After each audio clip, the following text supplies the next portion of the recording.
You promised you wouldn't invade our bedroom. How many times do I have to say the same thing? My mother-in-law, Melissa, brazenly entered our sanctuary of a bedroom and took a nap there. This situation is beyond a joke. Poor Timothy's bed is now 100% soaked with Melissa's drool. No matter what I say, she just doesn't listen. Maybe it's time for some real consequences? Haha. My name is Kristen. I'm a 36-year-old who can't stop eating ice cream during the summer. The other day, I had my eye on the last ice cream from a big set we had. But my daughter wanted it, so I gave it to her. Oh well. I guess I can always buy more. I thought how once you become an adult you prioritize your children in every aspect, and reminisced my mother's kindness, remembering how my mom did so too. Yes. Moms typically sacrifice their needs for their children. I never thought a mother would put herself first over her kids. Until I met Timothy's mom. Why do you treat me like an outsider in my own family? Melissa said, covering her face and starting to cry. This was about 10 years ago. Timothy and I had just gotten married, and we were planning to buy a house after moving out of our apartment. Melissa heard about it and said, I want to live with you too. I didn't have a bad relationship with her, but it wasn't particularly good either. The reason was simple. I had just gotten married and hadn't spent much time with her. Therefore, I didn't know her well and didn't have any intention of getting too close too quickly. I hoped we could maintain a moderate distance. But when she started crying and demanding to live with us, it wasn't something I could easily ignore. I've been living alone for so long. It's been 10 years since I lost my husband. I thought when you got married, we'd become a family, and I'd finally have someone to live with. Don't you feel sorry for an elderly woman living all alone? Why are you buying a house assuming I'll live alone? Melissa pleaded with tears streaming down her face. However, I couldn't feel sorry for her. Neither Timothy nor I had ever said, we're considering living together. Or, we should live together. Not even once. We never intended to live with her at all. Yet in Melissa's mind, she thinks we'll propose living together. I can understand feeling lonely living alone, but when she so assertively says, living together is only natural, it makes me not want to do it at all. We're trying to get used to being a married couple. If you're here, we wouldn't be able to relax and enjoy our married life. Please, just step back. Timothy said with a heavy sigh. I completely agreed with him on this matter. After all, we just got married, and we want our alone time. But then, you two lived together before you got married. You've already spent 6 months together, that's enough. Let me join you. I was stunned by Melissa's declaration. That's enough. After just 6 months. What kind of logic is that? If we did as Melissa said, she'd end up spending more time with us than we did as a couple. So, does that mean after 6 months with Melissa, it would be okay to kick her out, saying, it's been 6 months, so that's enough? Well, no, it wouldn't. Living together before marriage and after getting married are different. If you're lonely, why not live with Laura and her husband? They invited you to stay with them for Christmas, didn't they? Melissa's face soured. Why are you being so mean?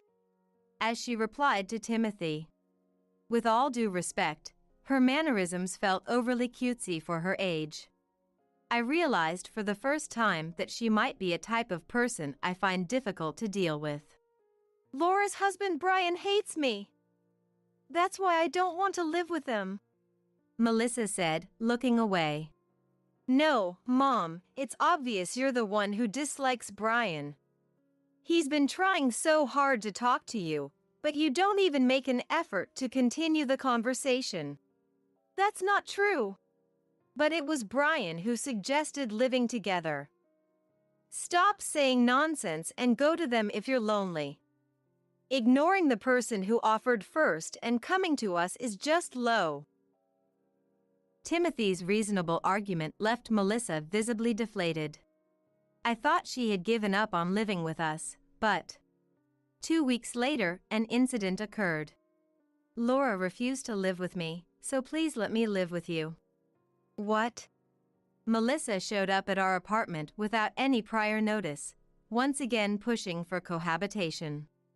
According to her, I told Laura and her husband that I wanted to seriously consider living together. To which Laura responded, "We don't want to live with you." But from what Timothy had heard, Laura and her husband had been open to Melissa living with them. Timothy found this suspicious as well. Should I ask Laura why? He said, reaching for his mobile phone. At that moment, "Stop! Don't do that!" Melissa frantically tried to snatch the phone from Timothy. Both Timothy and I instinctively felt that something felt off. What? Is there something you don't want us to hear? Timothy asked. Melissa didn't answer and just averted her gaze.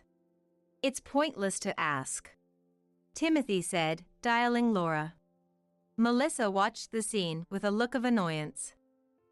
Laura?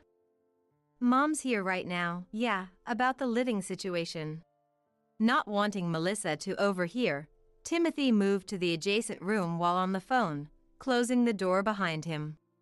Melissa and I were left alone in the room, an awkward silence hanging in the air. Melissa, unable to hide her curiosity, bit her nails while staring at the door Timothy had gone through. After a while, Timothy emerged from the room and immediately blurted out, "What are you doing, Mom?" Melissa, expecting a scolding, looked visibly uneasy. As for me, I was left bewildered, watching the exchange between the two. "What happened?" I asked.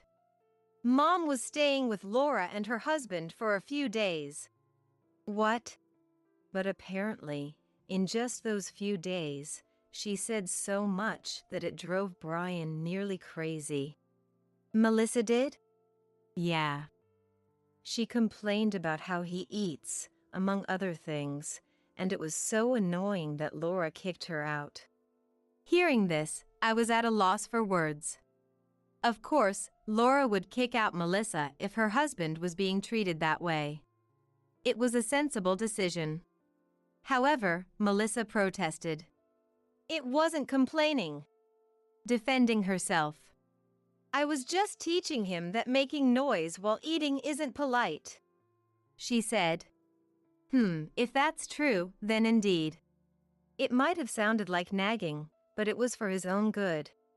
But honestly, I never got the impression that Brian ate that way. However, rather than it being an "it isn't bothering at all" situation, it might be a "for those who care, it matters" situation. I think the theory that Melissa is complaining is more likely, but I can't say for sure without seeing the situation. Anyway, I can't live with Laura anymore. Now that I'm really alone, you two will live with me, right? Melissa said, staring at us intently. Timothy replied, "No, I never said we'd live together once you were alone." Looking exasperated. "You were the ones who told me to go to Laura's because she invited me first. Of course, I thought you'd stay with me when I'm alone. It's cruel to make me expect that." Melissa's voice rose, and tears welled up in her eyes. "Oh, not this again," I thought, holding my head in my hands. Timothy, not wanting to argue. "Just go home, it's too much." Trying to simply get rid of her. Melissa, however, got even angrier and dramatically said, "I raised you, and this is how you treat me," covering her face and starting to cry loudly. In the end, Timothy managed to send Melissa away that day. But from then on, Melissa started showing up at our house every day. "Have you decided to live with me yet?" she would ask. Even if we sent her away, she'd call or text, wearing us down emotionally. Knowing she'd be treated coldly by Timothy, she'd visit or call only when he wasn't home, and texted only me. Melissa's persistence caused me so much stress that I developed insomnia. Timothy suggested blocking her texts and calls. But with her knowing where we lived, it was futile. We had to move urgently, but we're still looking for a place for the two of us. With no way to completely reject Melissa, I was at a loss. Until finally, she showed up and wouldn't leave. At first, she'd leave when Timothy came home, but soon she started staying for dinner, then sleeping over, and eventually stopped going home altogether. Why did we allow it to go that far? If it hadn't happened to me, I would have said, "Just kick her out. You're so weak-willed." But in reality, it's extremely difficult to send someone away once they're in your home. Asking her to leave didn't work, and using force to remove an elderly person could cause injury. If she were a criminal, we could call the police, but you can't do that with your mother-in-law. Once she's in the house, it's over. Not letting her in would cause a scene and disturb the neighbors, so that's not an option. Timothy had managed to argue her out before, but Melissa became more determined and wouldn't budge. So our home was completely invaded by Melissa, and we ended up living with her against our will. Naturally, Melissa moved with us to our new house. "I'm so happy to finally live with my son and his wife." She was thrilled. But for us, it felt more like an infestation than cohabitation. By this point, Timothy and I knew we couldn't send her away, so we reluctantly accepted living together. We figured we'd have to care for her as she got older, and that time just came sooner. It's incredibly frustrating, but it's a path we couldn't avoid forever. With that mindset, our new life together began. "Hey! Since we're all here, let's sleep together." As she said that, Melissa entered our bedroom at 10 p.m. Timothy and I, who were just about to fall asleep, were startled and jumped up. "Hey, please don't come in here." I raised my voice without thinking. "Why? Do you have something to hide if I come into the room?" "No, it's not that." "Then it's fine," Melissa said nonchalantly. She was carrying her own pillow and sheets. She was really planning to sleep in this room. "Sleeping together is out of the question. At our previous house, we had no choice but to sleep with Mom in the middle. Can't you be a bit more considerate of a newlywed couple?" Timothy yelled angrily. His sleepiness only made his anger more intense than usual. "That's so unfair. Why do you two get to sleep in the same room while I'm all alone in mine? Be grateful you have a room at all. We never planned to live together in the first place." Timothy was right. We hadn't planned on living together, but since it was decided that Melissa would stay with us, we hastily gave her a room to separate her from us. "That's so mean, mean, mean. How can you say such cold things to a family member you're living with? I will definitely sleep in this room." With that declaration, Melissa threw the sheets over her head and began lying down in the corner of the room. She really intended to sleep here. Ugh. Timothy sighed deeply, clearly annoyed. "I'm so tired." "Whatever. I'm going to sleep." "Yeah, good night." Timothy had been working extra hard, taking on more work to afford our new house. He was exhausted and had no energy to deal with Melissa's antics. Though he had a lot to say, he clearly had no desire to engage and fell asleep. From then on, Melissa began sleeping in our room every night. Like Timothy, I wished she would be more considerate of us as a newlywed couple.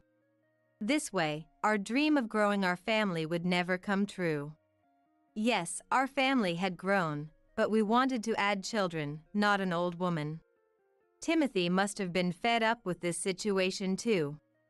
On the first weekend after we moved in, Timothy did some DIY work. He installed a lock on our bedroom door.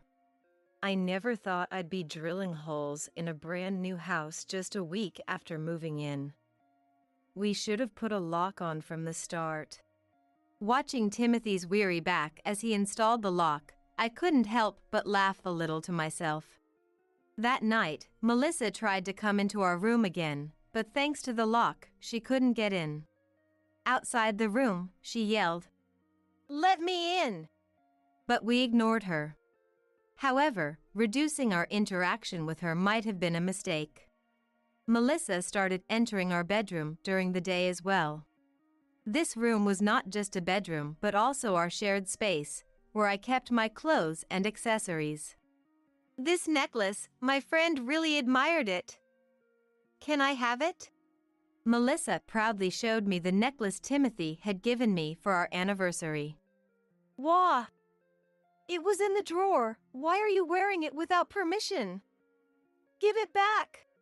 "What's the big deal? It won't hurt to let me have it, right? Come on, give it to me." "No way. Take it off now." Desperate to protect my keepsake, I sternly demanded. When I sharply reprimanded Melissa, she flinched a little. "Humph," she said, pouting while taking off the necklace. "Thanks to Timothy, we can lock the bedroom from the inside when sleeping, but it doesn't have an external lock." I can't believe she just walked in. Should we install an external lock too? When I discussed the matter with Timothy, he quickly agreed and installed the external lock. I thought this would finally bring peace of mind, but... "Hey, don't you think I still look good in this?" Melissa said, showing off my clothes to me. What? Deja vu? Didn't we have a similar exchange about the necklace the other day? I stood there in shock. The external lock was in place. I had the key, so how did she get her hands on my clothes? "Melissa, that outfit, it's mine, isn't it?" "No, I just bought it." "No, the frayed hem on that skirt matches mine exactly." "But I bought it." This exchange felt childish. I was certain it was my outfit. To gather evidence, I headed to the bedroom to check if my clothes were still there. Sure enough, I didn't even need to check the specific outfit because the closet was a mess. My clothes had been rummaged through. And, of course, the outfit was missing. "Melissa, I distinctly told you not to enter the bedroom. How did you even get in?" "I didn't go in." Whistling, she continued. "I bought this outfit." It was obvious she had entered the bedroom. The question was how she had unlocked the door. Melissa never revealed her methods, so the truth remained a mystery. Despite the external lock, she kept finding ways to get in and similar incidents continued. She couldn't unlock the internal lock while we were asleep, but she managed to bypass the external lock even after we replaced it.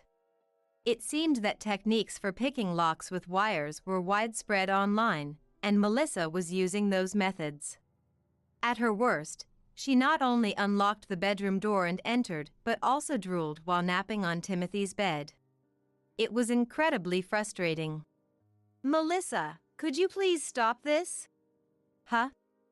Stop what?" Melissa, having just woken from her nap on Timothy's bed, looked at me smugly while stretching. "Don't pretend you don't know. I've told you many times not to enter the bedroom. Timothy also scolded you, didn't he? So why do you keep doing the same thing? Is this some kind of harassment?" I tried to stay calm, but the accumulated frustration made my voice rise. Seeing me like this, Melissa smirked nastily. "What else would it be but harassment?" "What? Why involve Timothy? Please stop this. It's causing us trouble." "Are you really the one to say that, Kristen?" "What?" "You took Timothy away from me, didn't you?" "Huh? I was dumbfounded. Took Timothy away from her? What was she talking about? I never wanted Timothy to get married. I wanted my sweet, sweet son to stay with me forever, but he hardly ever came home, and then he announced he was getting married. That's ridiculous. Then why didn't you oppose the marriage? If I did that, Timothy would hate me. He probably already does, but Melissa seemed oblivious. If your marriage falls apart, you'll get divorced eventually, right? That's why I've been doing everything I can to make sure you can't have kids. Apparently, Melissa was unable to let go of her son. It made sense why she always interrupted us when my husband and I were alone. You find me annoying, don't you? But I'll keep sticking around, keep coming into your room. Until you divorce. If you hate it, just get divorced. Melissa said with a sly smile. It was a grin that seemed confident in her victory. So infuriating. At that moment, I vowed to myself, I'll definitely outsmart Melissa. When Timothy heard about that day, stay out of the room. If you come in again, we're cutting ties. He yelled at Melissa. Melissa looked humbled by Timothy's anger and said, I won't do it again. But, knowing Melissa, she would definitely try to come into our bedroom to harass me. That would be the end for her. One day, as I came back from shopping, I heard Melissa's voice coming from our bedroom. Beep. An intense electronic sound echoed. Hearing that, I couldn't help but feel my lips curl into a smile. Got you. No. Stop it. There was a loud crash and clatter. Huh? I didn't think I set up anything that would make such a big noise, just as I was thinking that. Kristen! Turn it off! Run! Water! Hurry! I had no idea what she was saying. I stood there blankly when Melissa, who had fallen down the stairs in her panic, Get me outside now! Crawled towards me and screamed. At that moment, there was a loud boom from the bedroom, and the smell of something burning wafted through the air. Oh no? Something unexpected is happening. Realizing the danger, I decided to get Melissa out of there and fled outside. Call the police! Fire department! Melissa shouted. I had no idea what was going on. But it seemed our house was on fire. Through the bedroom window, I could see red flames flickering. As Melissa suggested, I called the fire department and police, and then something shocking came to light. Actually, that day, to scare Melissa, who kept sneaking into the room, I set up a trap that would trigger an alarm when the door was opened. On top of that, a toy snake would spring out. I even planned to record it and confront her later with, You came into the room, didn't you? But Melissa was terrified of snakes.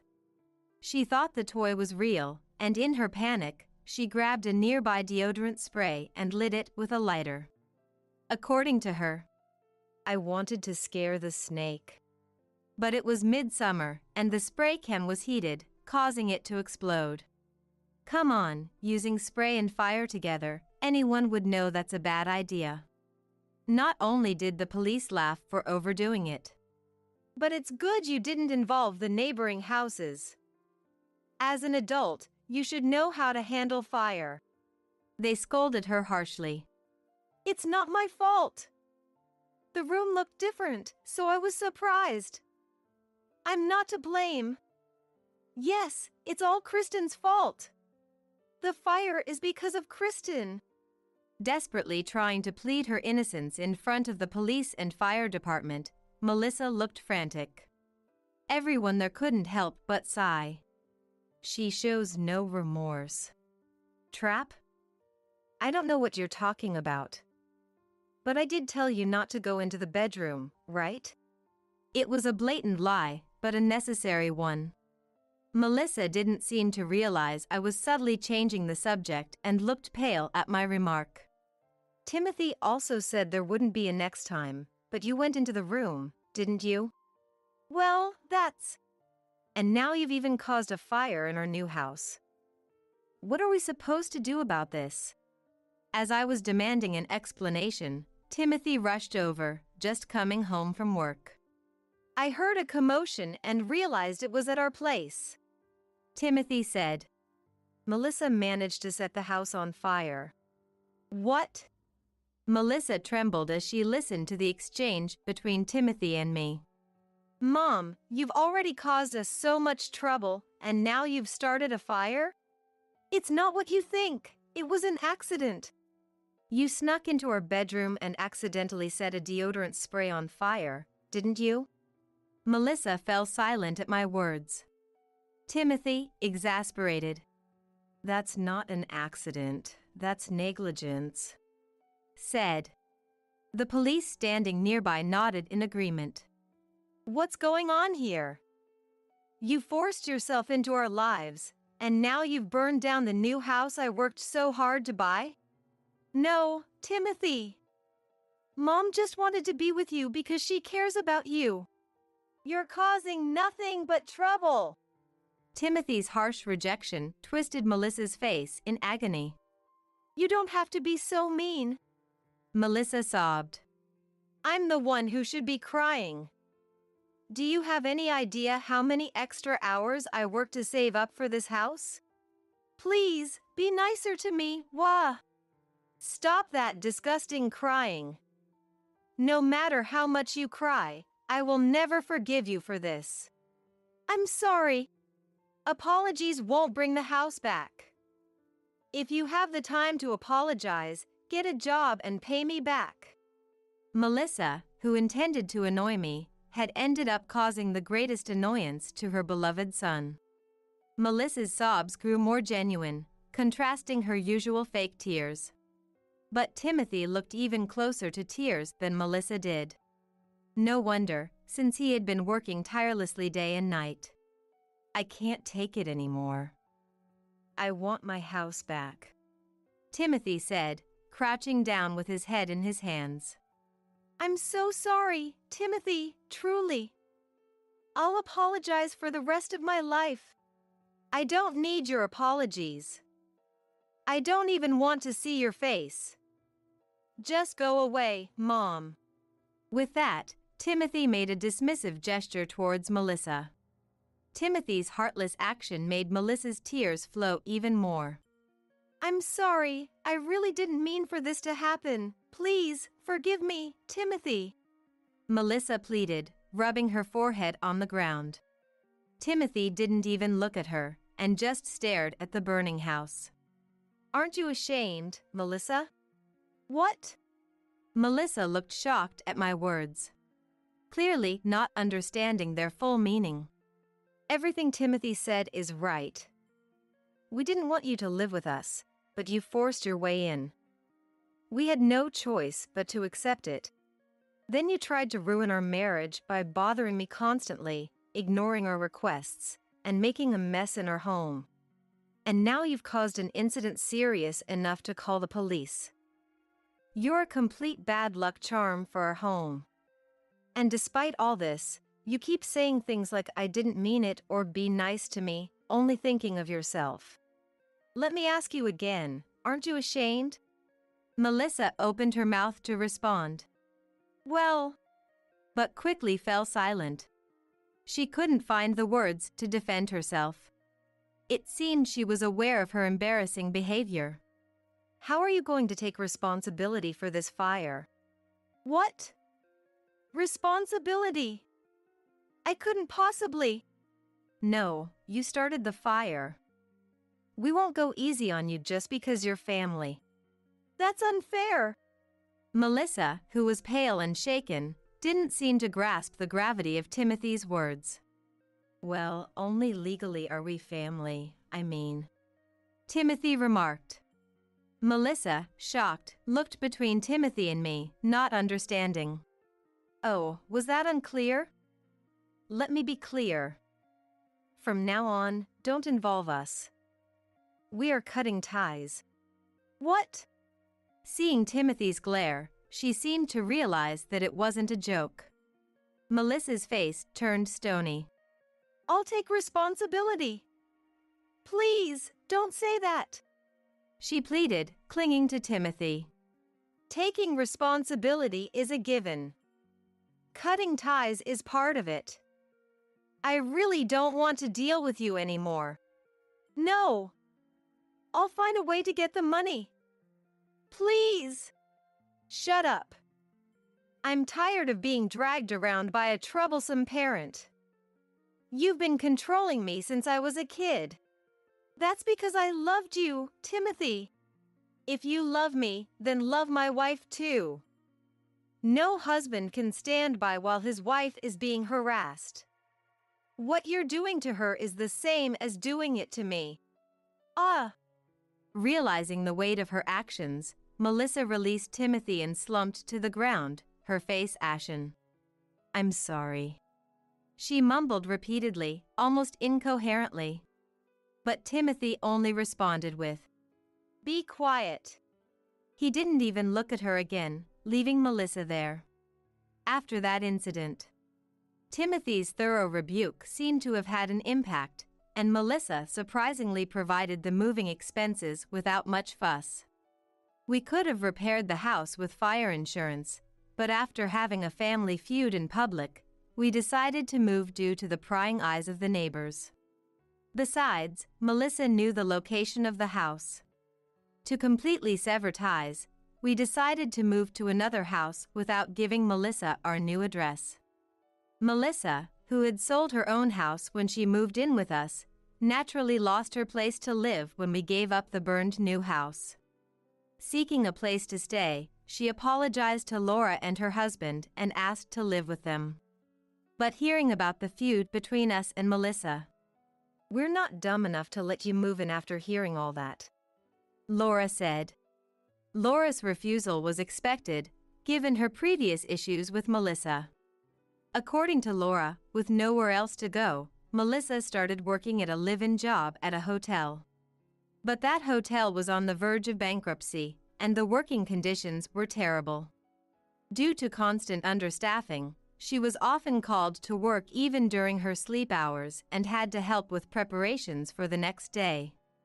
Even though it was supposed to be shift work, she was worked like a beast of burden every day of the week.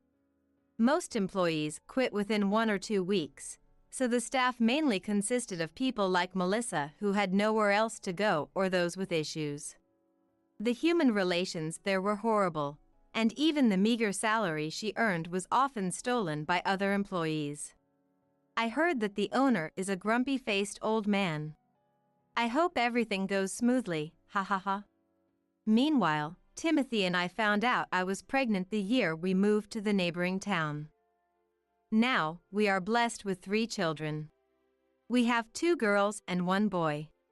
The girls are so energetic that our boy is often overshadowed by them. But he's very good at dealing with his sisters and is such a kind boy. I think he'll be very popular in the future. However, the girls have grown up to be quite tomboyish and sometimes come home after fighting with boys. They say they are avenging a friend who was bullied. They've become quite brave. Well, there's nothing wrong with girls being brave, so it's fine. Although, I do worry a bit about their future spouses. My son, one day you should introduce your sisters to the best and second best friends you have, just kidding. Timothy and I often say. It makes me sad to think that these kids will someday start families of their own. But we are also probably the ones looking forward to that day the most. We have to make sure not to become parents like Melissa who can't let go of their kids. What happened? I might be pregnant. What do you mean, you might be pregnant? Like, the pregnancy test was negative, but you have symptoms? I haven't taken a test yet. I heard it doesn't show up until you're like, for weeks along. But I'm already having really early symptoms. There's blood in my discharge, and I've been nauseous and running a fever. What do you mean by really early? How's that different from just early? You're a nurse, you should know, right? I'm not an OBGYN, but I know the basics. Really early is like the 3 to 4 weeks from intercourse to implantation. Pregnancy tests won't pick it up until after that window. And my symptoms match up with being super early. So you really are pregnant? You're still 14? It's not confirmed yet. Don't say things that'll make me anxious. Sorry. Sophie is only in 8th grade. And yet, the possibility has come up that she's pregnant. She been acting strange lately, is this why? We talked more after that, but there's no moving forward without confirming if she's pregnant or not. Sophie said the pregnancy test should show a result in about 3 days, so we decided to wait until then. Those 3 days of uncertainty were pure hell. Sophie was devastated at the thought of being pregnant, and my husband was a mental wreck. The house was already in complete chaos. Then the fateful day arrived, 3 days later. I finished my night shift, stuffed a pregnancy test in my bag, and rushed home. Panting, I arrived at our high-rise apartment building to find a crowd had formed. Peering through the gaps between people, I saw several police officers putting up sheets to block the view. Wondering what was going on, I tried to get a sense of the situation and a horrible stench hit my nose. Police, sheets to obstruct the view, a foul odor. The worst-case scenario for my husband and Sophie flashed through my mind. With a sinking feeling, I ran toward our home. A police officer was standing in front of the door. "You're the lady of the house? We need to talk. Brace yourself for this." Huh? Hearing what he had to say, my despair gave way to burning rage. I'll be sure to direct this anger at exactly the right person. I'm a 44-year-old nurse. My husband Richard runs a small IT company. We don't make a huge income, but it's enough to live on a lower floor of a luxury apartment building. Our daughter Sophie is in 8th grade and slowly preparing for her high school entrance exams. She studies hard, so I'm not too worried. But it took a lot for Sophie to be able to focus on her studies like this. The reason for that is her sister Brittany, who's 2 years older. Brittany has disliked me ever since we were kids. I became acutely aware of that around early elementary school. Dad and Mom totally in you. It must be nice being the younger one. I'm so jealous. I don't think I'm being spoiled. Yeah, right. Didn't you just get a bunch of new school supplies the other day? That's because my pencil case broke and my pens ran out of ink. Just because you got a good grade on a test, could you stop showing off about studying? I could get better grades than you if I actually studied too, you know. Then why don't you actually study? I thought that, but saying it would only worsen Brittany's mood and make her criticize me more. Even if I wanted to talk back, I learned the less mature lesson that the easier way to deal with Brittany was to back off to a point. That coping method I picked up back then came in handy not just with Brittany, but in other situations too. It still helps me maintain smooth relationships to this day. It's the one thing I'm grateful to Brittany for. Brittany would pick fights with me over anything. Seems it was because she had an inferiority complex toward me in a lot of ways. Even though she was the older sister, I guess she couldn't stand being inferior to her little sister. But it's not like I'm especially great or anything. She had a lazy streak, she wouldn't even do her homework, and she'd push off things Mom asked her to do onto me. If she could just fix that laziness, I think she could easily surpass an average person like me. But there was one area where Brittany was absolutely determined not to lose to me. You're in high school now, shouldn't you learn how to do makeup? I'm fine without it for now. Right. No matter how much effort you put into makeup, you'll never match my natural good looks. She is beautiful, so I agree, but it's irritating to hear that said straight to my face. Feeling inferior to me in other ways, she started lording her looks over me once she got to high school. But without realizing it, I ended up bruising Brittany's pride in the one thing she was confident about. No way, this kid is your boyfriend? Yeah. We just started dating recently. I got my first boyfriend in 8th grade. How come you have one in 7th grade? It's only a 1-year difference. I ran into Brittany while on a date with my boyfriend. I didn't think it was anything to hide, so I introduced him, but for some reason she glared daggers at me. Brittany's pride seems to be an incredibly delicate thing, easily wounded. Having this mysterious pride of hers injured, Brittany did something outrageous to me. Brittany, what's this about? My boyfriend suddenly said he's dating you now and broke up with me? What do you mean, what's this about? That's exactly what it is. He dumped you and came to me, that's all. She replied while fiddling with her phone, not even looking at me. To me it was a huge problem, but I guess to Brittany it was no big deal. I was shocked that Brittany stole my boyfriend, but it got worse from there. Brittany, did you really break up already? It's only been 3 days since you started dating. Yeah, but my goal wasn't to date him, it was to steal him from you. Why don't you date him again? Oh right, it'd be too awkward. Brittany's brazen attitude left me flabbergasted, way past angry. From then on, I made sure to thoroughly hide anything romance-related from her. That sis graduated college, moved out and got a job, then got married the next year.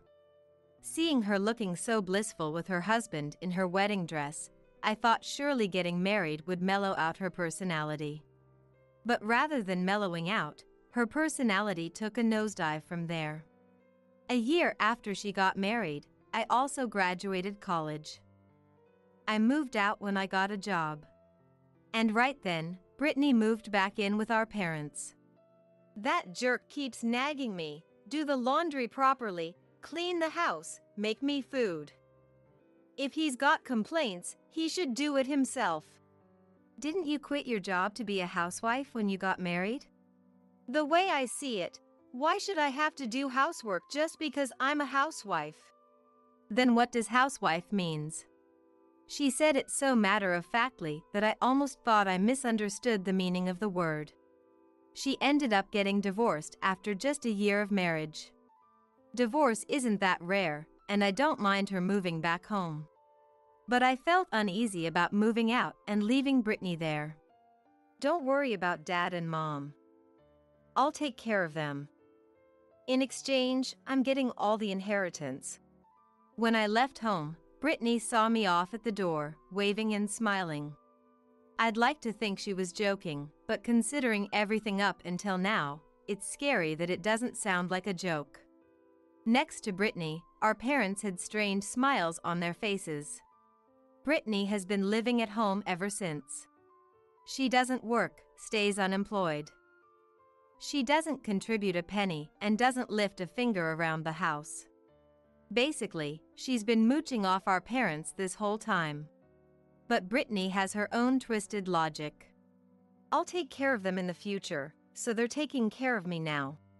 Every time I visited home, that was her pet phrase. How very reliable of her. 6 years after I started working and Brittany got divorced. I married Richard.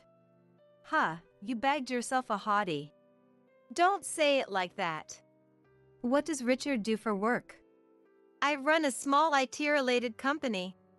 You run a company, meaning you're the president? At a family gathering, Brittany's eyes changed when she heard Richard was the president. It's not like I intended to hide it since it would come out eventually, but I had a feeling nothing good would come from Brittany knowing Richard was the president. So I tried not to mention it, but Brittany finally found out. Sure enough, Brittany made her move. Hey, I got a minute? What's up? One night, Richard called me over to the living room sofa with an uneasy look. As I sat down on the sofa, Richard showed me his phone's line messages. "What's this about?" I've been trying to avoid her tactfully so it doesn't hurt our family relationship, but she won't back off. She even ambushed me near my office the other day. Told me to get in her car so she could drive me home. So did you get in the car? No, that time I said I had somewhere to be and declined.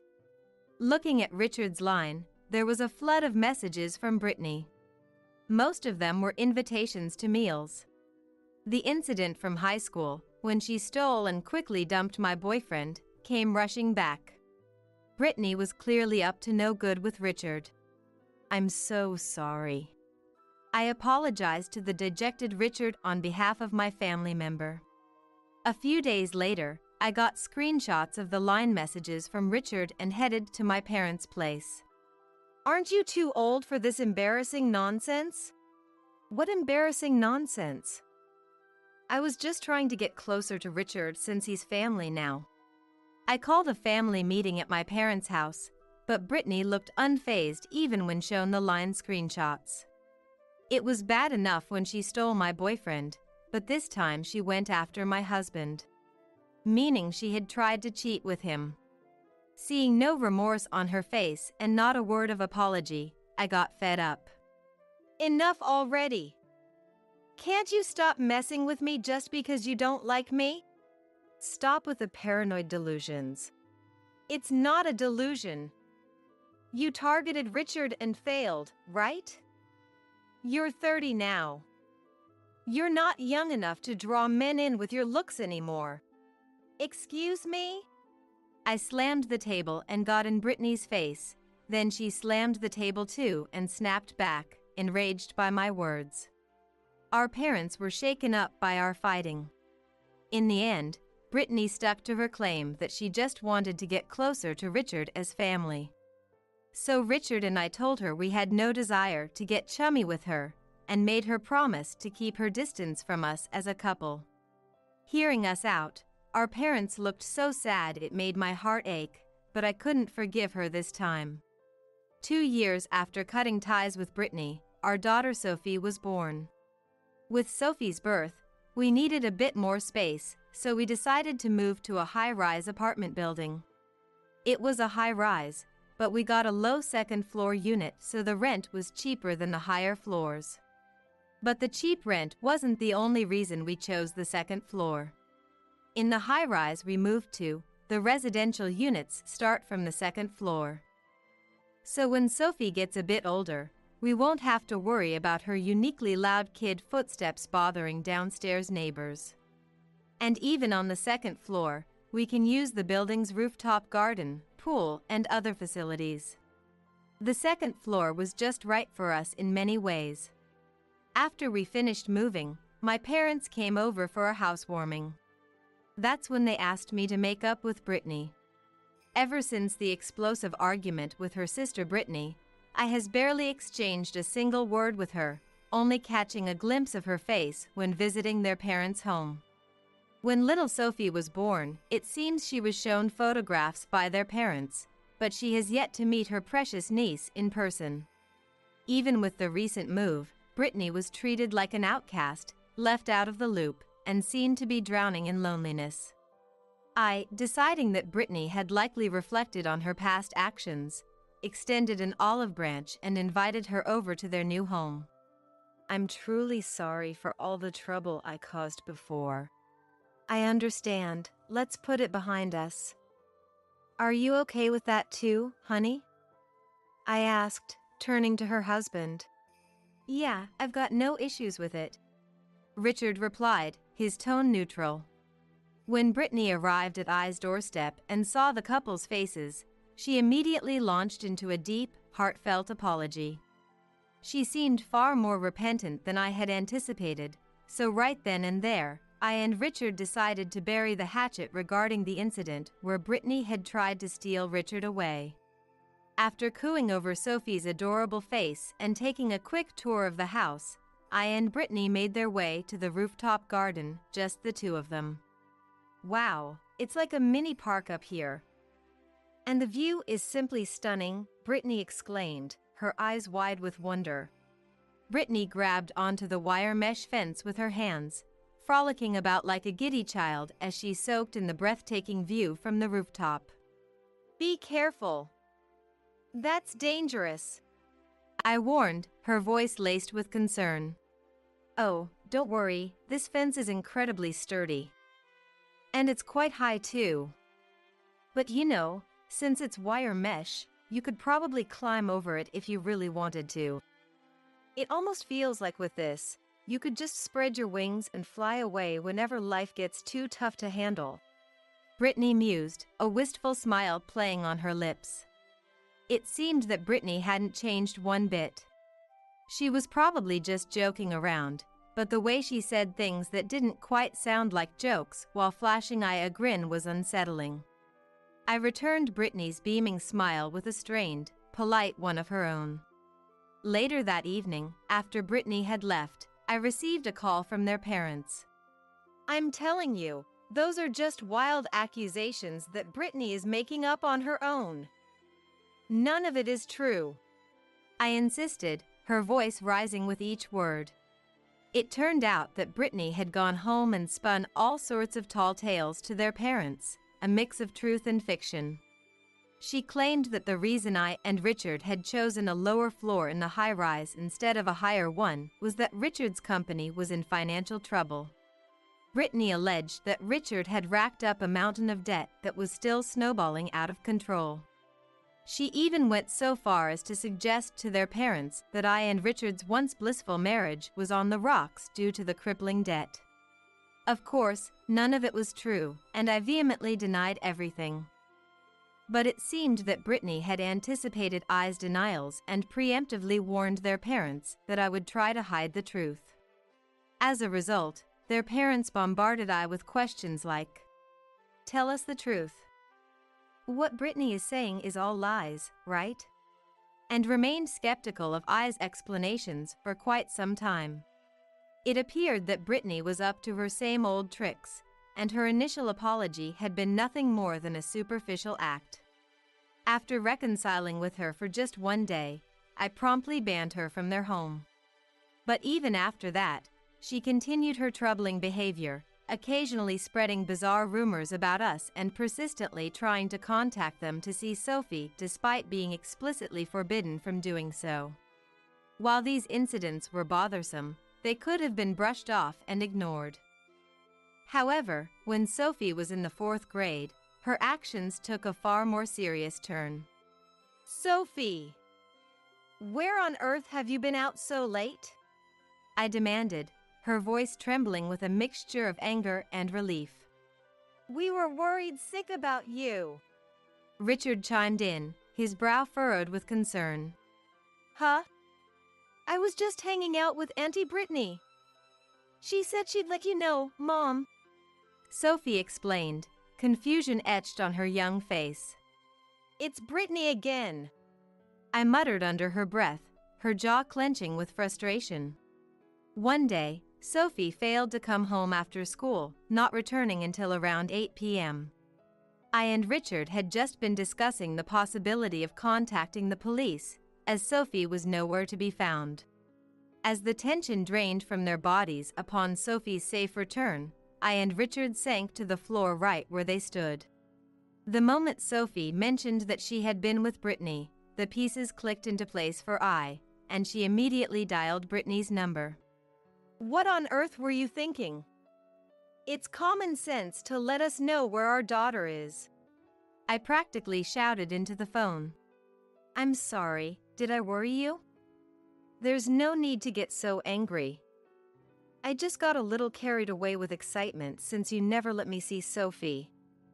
It slipped my mind to give you a heads up," Brittany replied, her tone infuriatingly nonchalant. "This is kidnapping, plain and simple. If you pull a stunt like this again, I won't hesitate to call the police," I threatened, her voice shaking with fury.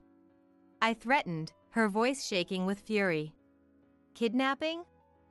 That's a bit extreme, don't you think? We're family, after all. All right, I won't do it again. Brittany conceded, but I could hear the smile in her voice even through the phone.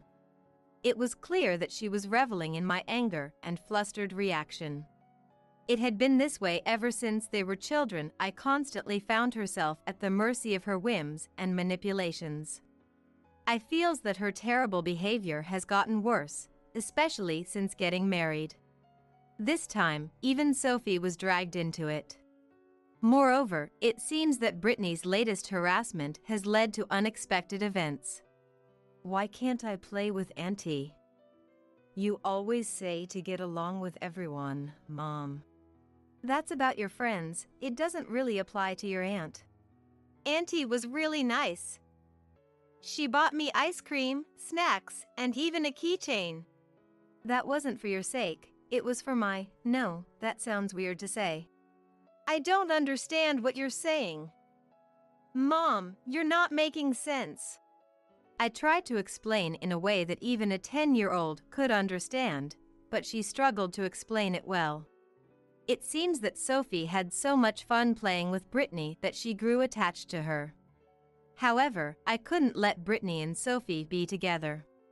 She tried to explain this, but it made I look like the bad guy who was being mean to Brittany. Eventually, albeit reluctantly, Sophie understood that she shouldn't play with Brittany. 3 years later, Sophie entered 7th grade. While there were no more major incidents like kidnapping, Brittany's small attacks continued. However, their relatives had already determined that all the stories Brittany spread about I were misinformation, so I and Richard no longer needed to clear up misunderstandings. But as the hassle of dealing with Brittany slowly decreased, another problem emerged.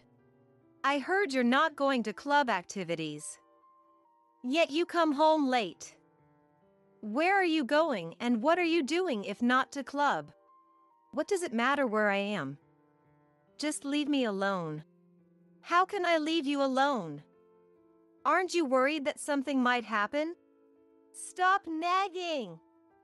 Nothing's wrong. I'm fine. Sophie had clearly entered adolescence. You're loud and you stink. Before leaving the living room, she yelled at the worker cleaning the exterior walls and stomped off to her room. When I apologized to the worker outside the window, he slightly lifted his helmet and greeted her with a smile. Looking up, I felt embarrassed and immediately fled back into the house. I feels that Sophie's change in attitude started around the time she got a boyfriend. As soon as she entered middle school, Sophie got a boyfriend, breaking me and Brittany's record for their first boyfriend. I wondered what middle schoolers do when dating, but it seemed they walked home together and went out cycling on weekends. She found their innocent dating style endearing. However, shortly after getting a boyfriend, Sophie started skipping club activities to hang out, staying out from noon until night on weekends, and coming home after eating dinner out. I scolded her many times, but the more she scolded, the more it backfired, which is common for children going through puberty. I and Richard were at their wits' end with Sophie. It seems she's not studying at all. And she's quite sloppy with how she spends her allowance. But scolding her has the opposite effect. Instead of scolding her each time, maybe we should wait a while, watch the situation, and scold her when the timing is right.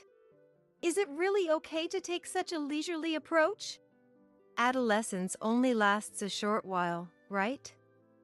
And at her core, Sophie is a serious kid. She'll go back to being an honest girl soon. I hope you're right.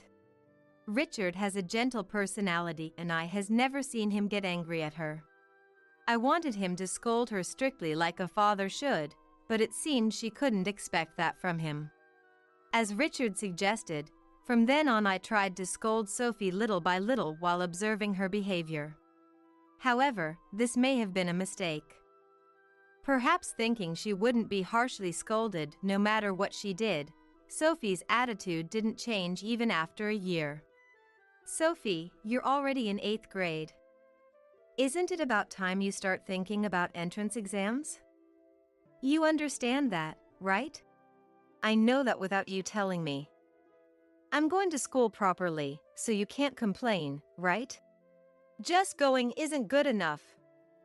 What do you plan to do if you fail the entrance exams? Well, I could just catch a man and have him support me. Dad's a company president, so I could aim even higher. Maybe an oil tycoon? I sighed at how she had become a completely different person, like someone I know. She was clearly looking down on the world. How did it end up like this? I started to feel that adolescence wasn't the only reason for Sophie's change. About a month later, Sophie showed another change. Dinner's ready. I don't want any. Are you okay? You didn't eat yesterday either, right? And weren't you throwing up in the bathroom last night? It's nothing, I'm fine. Really? Are you really okay? Should we go to the hospital tomorrow? Want me to make some soup? I said I'm fine. Sophie knocked the dinner laid out on the table off with her arm. With a loud crash, the floor was instantly covered in food and broken dishware. Sophie glared at I, her hands on the table. I looked back at Sophie's face with a sad expression, meeting her glare. I and Sophie's eyes remained locked for a few seconds in silence. The sound of a newspaper being folded could be heard from the next room, and Richard came over with a relaxed gait. I thought Richard would calmly scold Sophie while observing her behavior as usual, but he suddenly yelled at Sophie. Enough already!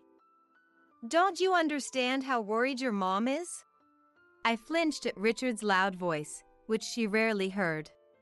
Sophie also seemed to cower in place, perhaps frightened by being yelled at by Richard for the first time.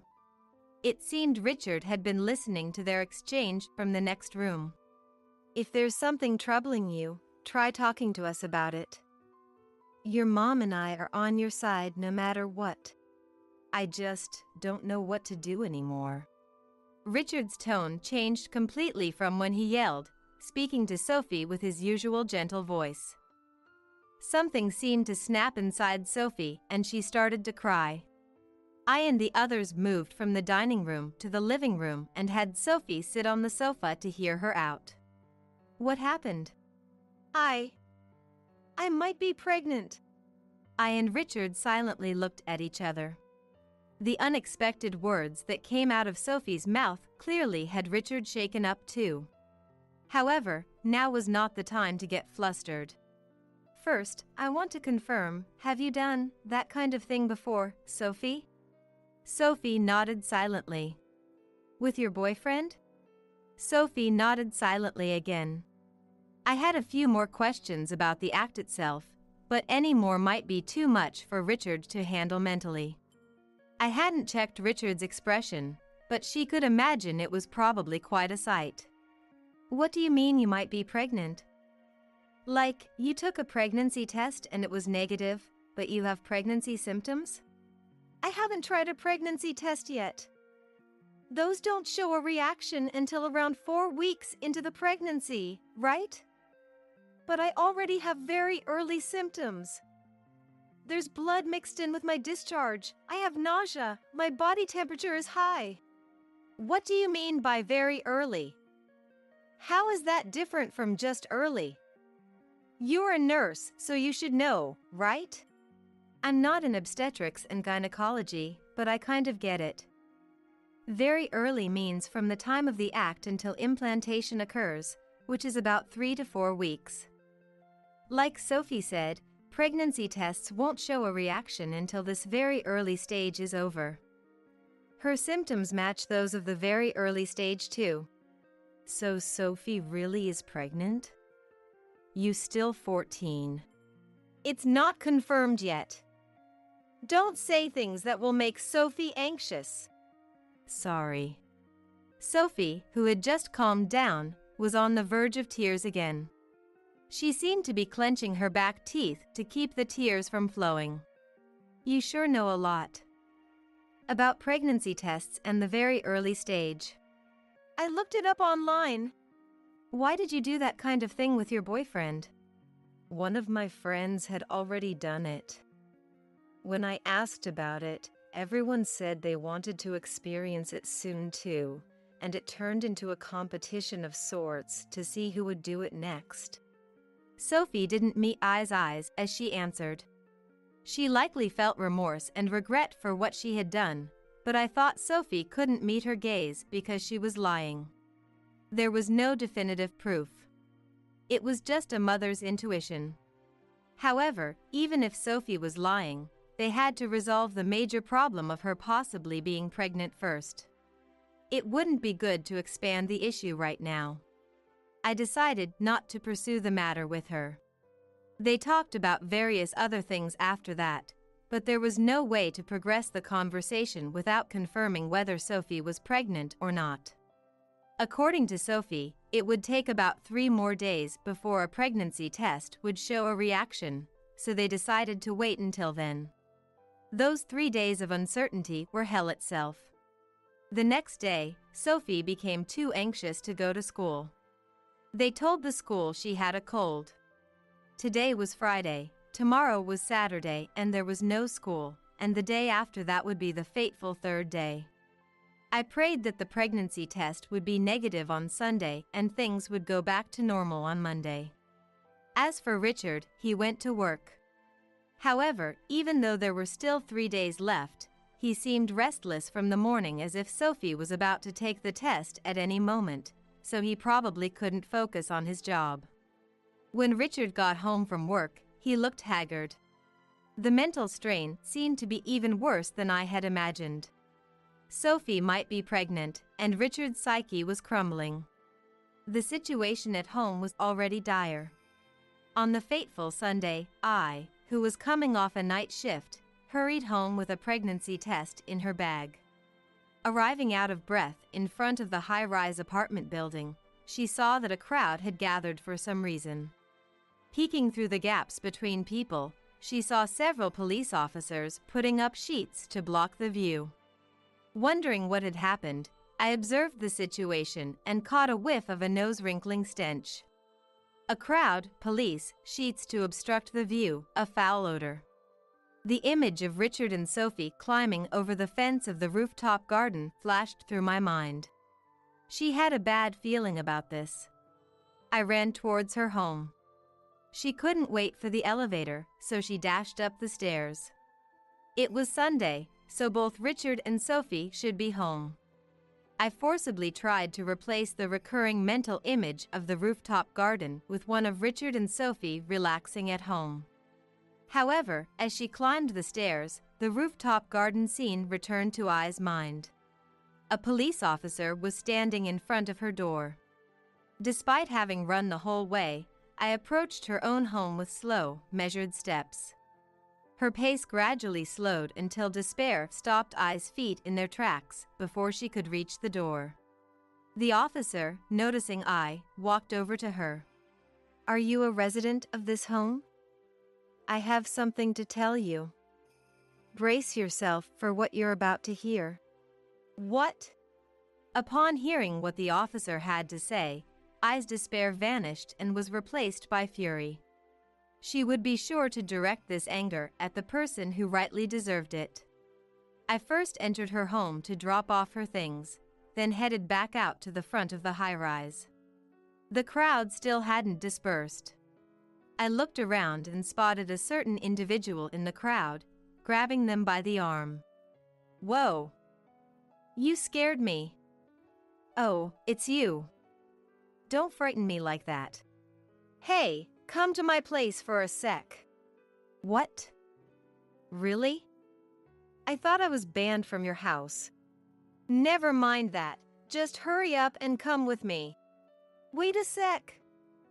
Don't pull on me like that." I yanked Brittany's arm and forcibly dragged her back to the apartment, sat her down on the sofa, and then collapsed onto the floor herself. "What's going on? Did something happen? Does it have to do with the police out front?" "Yes, it does. Not only that, but you're involved, Brittany." "I'm involved? What do you mean? Brace yourself and listen. About what's happening out front. Richard and Sophie jumped from the rooftop garden. The two of them climbed over the fence together. What? No way, you're trying to trick me, aren't you? I'm not falling for that. Brittany, this is the truth. There were police gathered, sheets blocking the view, and a foul smell, right? You mean it's really true? I understand that it's hard to believe. I felt the same way when I got back from my night shift and heard it from the police.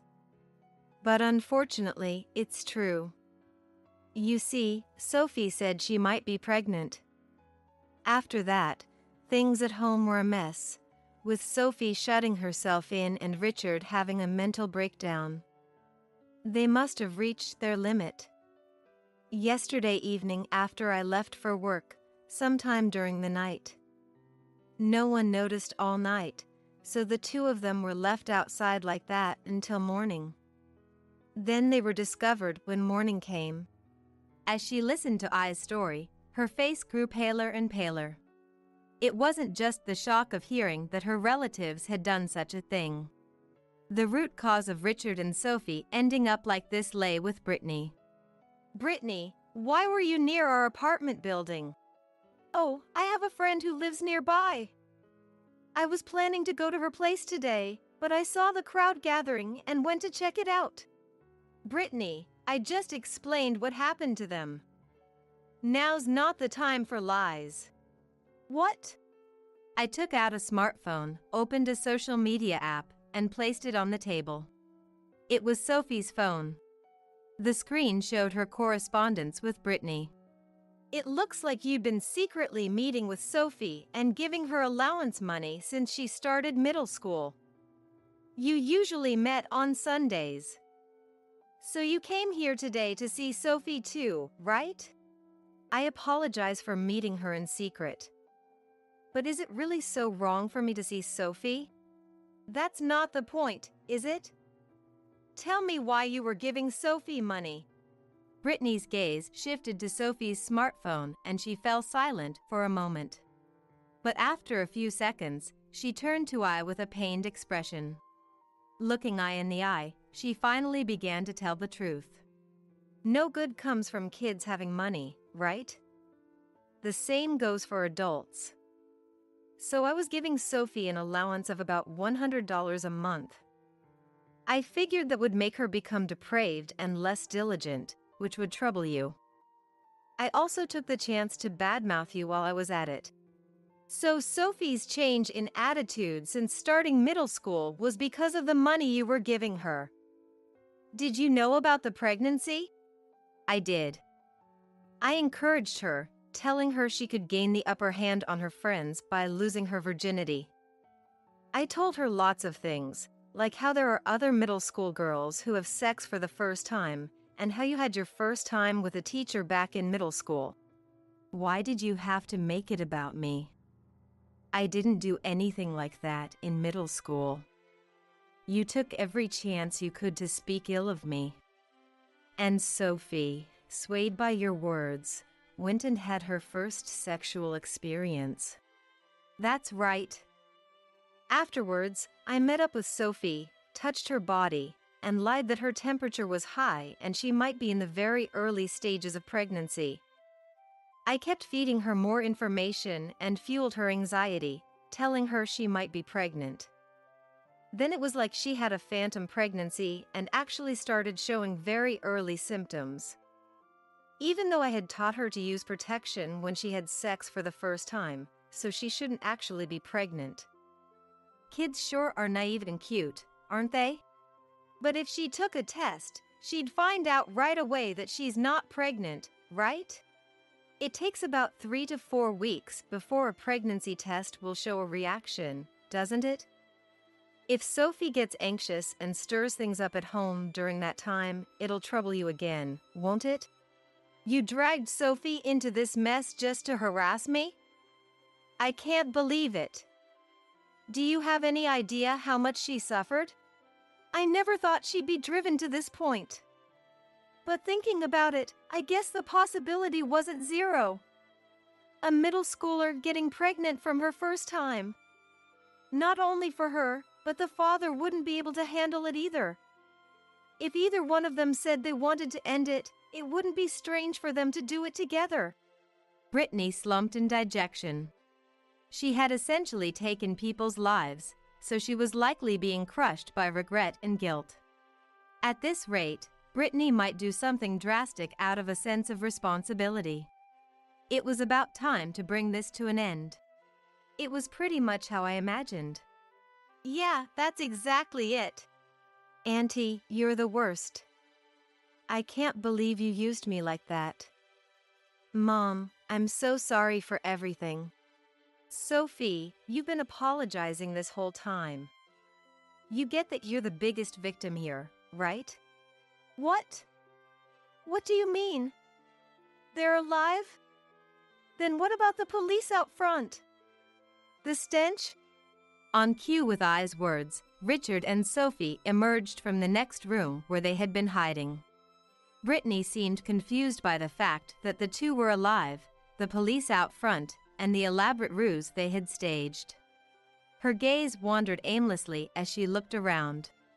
I decided to explain the situation so Brittany could understand. The police out front came because of a dispute with the neighbors. Huh? I heard about the situation out front from the officer standing in front of our door.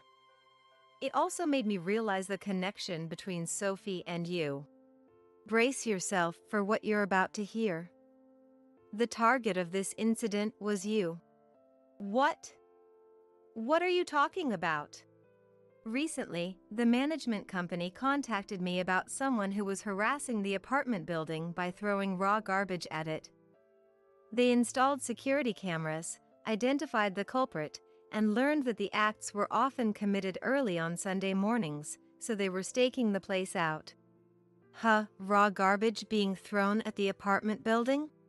And it seems the garbage was specifically aimed at your unit's balcony. What? At our place? Due to the wall and limited space on the property, it was difficult to actually get the garbage onto the balcony, so most of it ended up stuck to the building's exterior wall. The person from the management company was lamenting how they'd have to hire a contractor to clean the walls, which would cost money. Oh, so that's why there was a worker here at an unusual time. I recalled the time Sophie yelled at the worker and felt embarrassed all over again. The police provided more details after that. The culprit was a man in his 50s who lived in the neighborhood. Also, the sheets used to block the view weren't put up by the police, but by the management company out of consideration for the fact that scattered raw garbage would leave a bad impression and be visually unpleasant. It was done out of kindness, but the act of concealing the scene had the opposite effect of making people think it was a serious incident, drawing a crowd. But I don't remember doing anything to make someone hold a grudge against me. There's something I'd like to confirm about that. The police officer took a photo of I with his smartphone and showed it to the male culprit for confirmation. As a result, it came to light that the man had mistaken his target. According to him, he had apparently been tricked by his intended target. Hearing this, something clicked for I. That man got into an argument with a certain woman about a car. Something about not parking on this street. At that time, the woman told him if he had a problem with it, she lives in that apartment on the second floor in that unit, so he could come by any time. She even gave him my name. Well. So that man mistook you for her and made you the target of his harassment. That's quite unfortunate. Don't give me that transparent lie. That was you who came to give Sophie her allowance and got into trouble with the neighbors, right? Then you pushed it onto me as part of your usual harassment of me, didn't you? Where's your proof of that? When they showed the man your photo, apparently he shouted yes. It's her. She seemed to be in quite a panic. She was so flustered that it completely slipped her mind that the man had seen her face. If you were coming to our place, It's only natural to suspect you were up to something with Sophie, right? Sophie was getting money from you, so it seems she had a hard time bringing herself to talk about your secret relationship. But when I pressed her on whether you were involved, she mustered up the courage to tell me. And when I heard you were coming today, I decided to hear the story from your mouth too, so we came up with this plan. Seriously, aren't you ashamed to be luring in a child with money? Sophie! You're betraying me? Don't you think it's shameful to deceive a child? As for Sophie, we'll give her a proper scolding. More importantly, how are you going to take responsibility for involving her in your harassment of me? Sophie wasn't actually pregnant, but she did something unbelievable, you know? What's the big deal? She was going to do it eventually anyway, and it's not like she loses anything. I was appalled by her attitude, something she hadn't felt in a long time. No matter how much they got angry at her, it probably wouldn't have any effect. In that case, she just had to rely on someone who might. Brittany, shall we go then? Go? Go where? To the police. The police? Why? They asked me to bring you over later because they want to talk to you about the neighbor dispute. I think they're still waiting downstairs, so let's go together. I'm absolutely not going. Is that so? Then I'll bring the police up here. I'll tell them you're being selfish like a child and refusing to come down. Brittany gave up and started walking lifelessly towards the front door. I followed behind her to make sure she didn't run away. Brittany was too afraid of the police. I didn't think she had done anything to warrant being arrested. Still, her sensitivity to the police was likely because she was aware that harassing I for years was wrong. Brittany was outside profusely apologizing to the police as she spoke with them. After seeing that, I returned to the apartment. Can I try this pregnancy test? Sure, you're probably not pregnant, but let's check to put your mind at ease. When they got back to the room, Sophie had regained her former honest and cheerful personality. Although Brittany wasn't arrested since she was the root cause of the neighbor dispute, she got a thorough scolding from the police. I also gave a detailed report to their parents about the incident. Their parents had hoped that the relationship between the sisters could somehow be improved, but they were furious that Brittany had involved Sophie. It seems she was kicked out of their parents' home. Now she's apparently renting a small, cheap apartment and living alone. However, Brittany had been unemployed and living with her parents' help. So at 46, she had no skills, experience, or savings whatsoever. Being cast out in that state, there's no way she wouldn't struggle to get by. Since it would be tough to live while staying unemployed, Brittany apparently tried to find a job, but in this day and age, the conditions are too harsh for a 46-year-old with no skills or experience. In the end, Brittany increased her part-time work to boost her income, but with part-time jobs, she apparently has to work from morning to night just to barely scrape by. I think Brittany should work hard to make up for all the easy living she's had until now. She may be fine now while she's still got energy, but what does she plan to do as she gets older? Well, neither I nor their parents have any intention of helping Brittany no matter what happens to her, so she'll have to figure it out herself. With this, Brittany no longer had the leeway to mess with I, and peace returned to I's life. Even though Sophie had been used by Brittany, she reflected on her disorderly lifestyle and cold attitude towards her parents. I and Richard returned the money Sophie had received from Brittany, but Sophie says she'll work part-time in high school to pay it back. It's about $1,000, which isn't an amount that can't be repaid with a high school part-time job. I doesn't mind if Sophie doesn't pay it back, but she did promise to have Sophie return the money as a way of drawing a line under the matter. Sophie is now working diligently on her studies to prepare for her high school entrance exams. To focus on studying, it seems she even broke up with her boyfriend. Both I and Richard are reflecting on this incident. They should have protected her better. We are both more determined than ever to fulfill their roles as parents. Ah, feels so refreshing. Revived. Ensley, my sister-in-law, as if it were the most natural thing in the world, came over to our place and sprawled out on the air-conditioned living room sofa, as usual. My daughter Mirinda, who was doing her homework, frowned in annoyance. Let's see, haven't finished your summer project yet, have you? Ensley peered over at the summer plan. I remember those days. With summer projects, you never really know what to do, right? In that regard, Mirinda, I'm kinda envious of you. What do you mean? Mirinda asked, puzzled. Well, not many kids are born with such an interesting face like you. How about you compile something about that challenge of yours? LOL. It'd be easy, right? Mirinda was born with a rare condition called cleft lip and palate, which resulted in splits in her upper lip and palate. She had undergone numerous surgeries over the years, but more than anything, it was the stares from others that hurt her the most. The condition made her face asymmetrical from her mouth to her nose, and the ignorant stares were painfully sharp. Why am I the only one like this? Mirinda had tearfully asked before. I couldn't stay silent at Ensley's incredibly insensitive remark. Ensley. Even if we're family, there are things you should and shouldn't say. I was just stating the facts.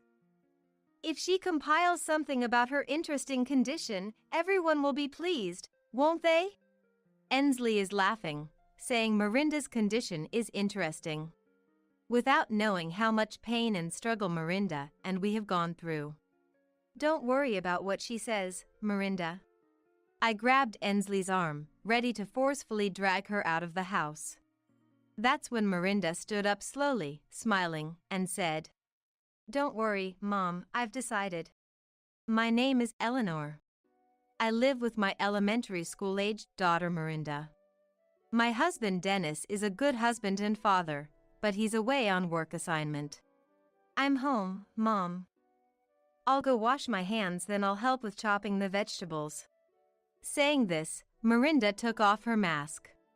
Nowadays, everyone wears masks when going out due to the pandemic. But Mirinda has been wearing a mask in front of anyone other than family since she was young. She must still feel resistance to showing her bare face. Mirinda was born with a condition called cleft lip and palate, which is not commonly known. It's a congenital condition where the upper lip and palate are split, occurring in about 1 in 1,000 births in the United States. Seeing our child for the first time, my husband and I were shocked but also vowed to protect her no matter what. Cleft lip and palate requires several surgeries, and Mirinda's first surgery was just 2 months after she was born. Though the surgery closed her mouth, it didn't completely correct the distortion in her mouth and nose. Most people don't know much about this condition, which made me worried about how Mirinda would be perceived as she grew up. There would surely be times when Mirinda would get hurt. Still, Dennis and I discussed letting Mirinda live like any other child, attending school and going to amusement parks just like her peers. The days of hospital visits must have been painful for young Mirinda, who usually doesn't complain much. Mirinda would become anxious before surgery, saying, Mom. There must have been unspeakable anxiety clinging to her. She wouldn't let go of my hand until she fell asleep. As an elementary student, Mirinda would come home and share various school events with laughter.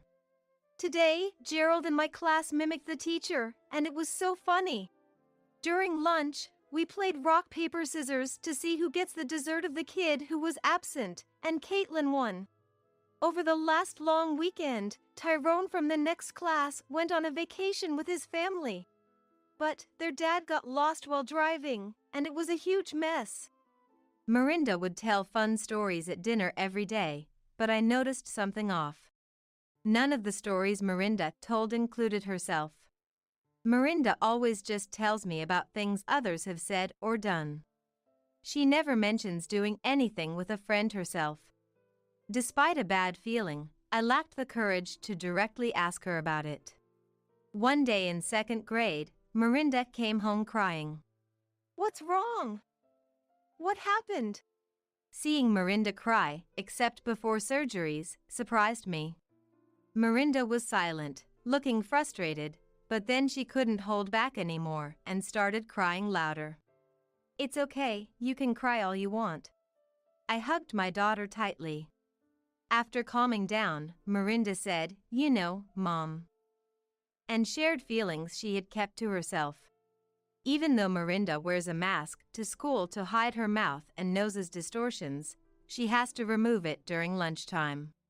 The first time they ate together, a boy sitting across from her pointed and laughed, saying, "Your face looks weird." That started it, and other kids gathered around, saying, "Really? That's funny," expressing their thoughts aloud. The teacher quickly scolded everyone, "Back to your seats," settling the situation. But from that day, Mirinda felt ostracized, unable to join any friend's circle. She had been enduring this for over a year. "Why did you keep silent until now?" "Because, Mom and Dad, you always have it tough because of my condition, right? Surgeries cost a lot of money, and you have to go back and forth between the hospital and home for me. Mirinda, for US."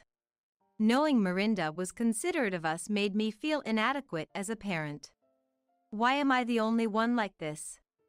Tears fell again from Mirinda's eyes after she finished speaking. "I'm sorry, Mirinda. Despite being blameless, she's had a hard time at school. Not just school. Mirinda might continue to be seen strangely by others because of her condition." I blamed myself, feeling responsible for her suffering. "I'm sorry, Mirinda. From now on, Mom promises to be by your side as much as possible to protect you. Even for busy Dad at work, I'll be with you." I hugged Mirinda again tightly. When I told Dennis after he came home, "It's hard not being there when you're going through tough times. I've let you handle all the hardship alone," Dennis also blamed himself. "It can't be helped. I'll protect Mirinda's heart, and you protect our livelihood. Let's protect Mirinda together." Yes, we should. We vowed again to protect our daughter. From that day, I quit my job at the apparel company and became a housewife. In third grade, Mirinda underwent her fourth surgery. While the first 3 surgeries were minor corrections, the fourth involved transplanting bone from her pelvis to her upper jaw. It was more extensive than before, but it made the distortion from her mouth to her nose less noticeable, making her look no different from other children. However, having bone removed from her pelvis made walking difficult for Mirinda, forcing her into a wheelchair for a while. Still, Mirinda would look at her face in the hand mirror and ask with a bright, radiant smile never seen before, "Hey, Mom.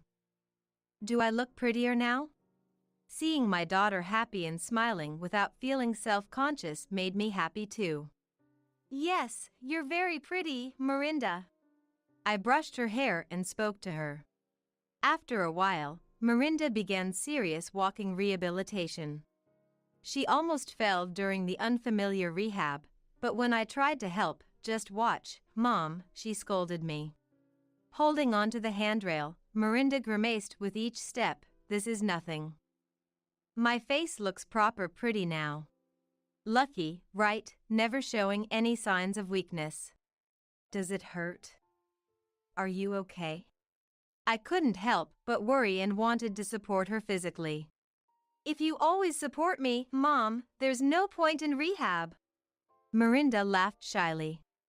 As a result of her positive attitude towards rehab, the pain in her hips completely vanished, and she could walk on her own without needing crutches anymore. 2 years later, Mirinda was in 5th grade. There were still scars on her lips, but they were hardly noticeable and less mentioned. It seems Miranda has grown to like looking at her face in the mirror. Upon waking up, she heads straight to the bathroom and faces herself in the mirror with a smile. She used to dislike even approaching a mirror. The memory of those times feels like a distant past, making me chuckle to myself.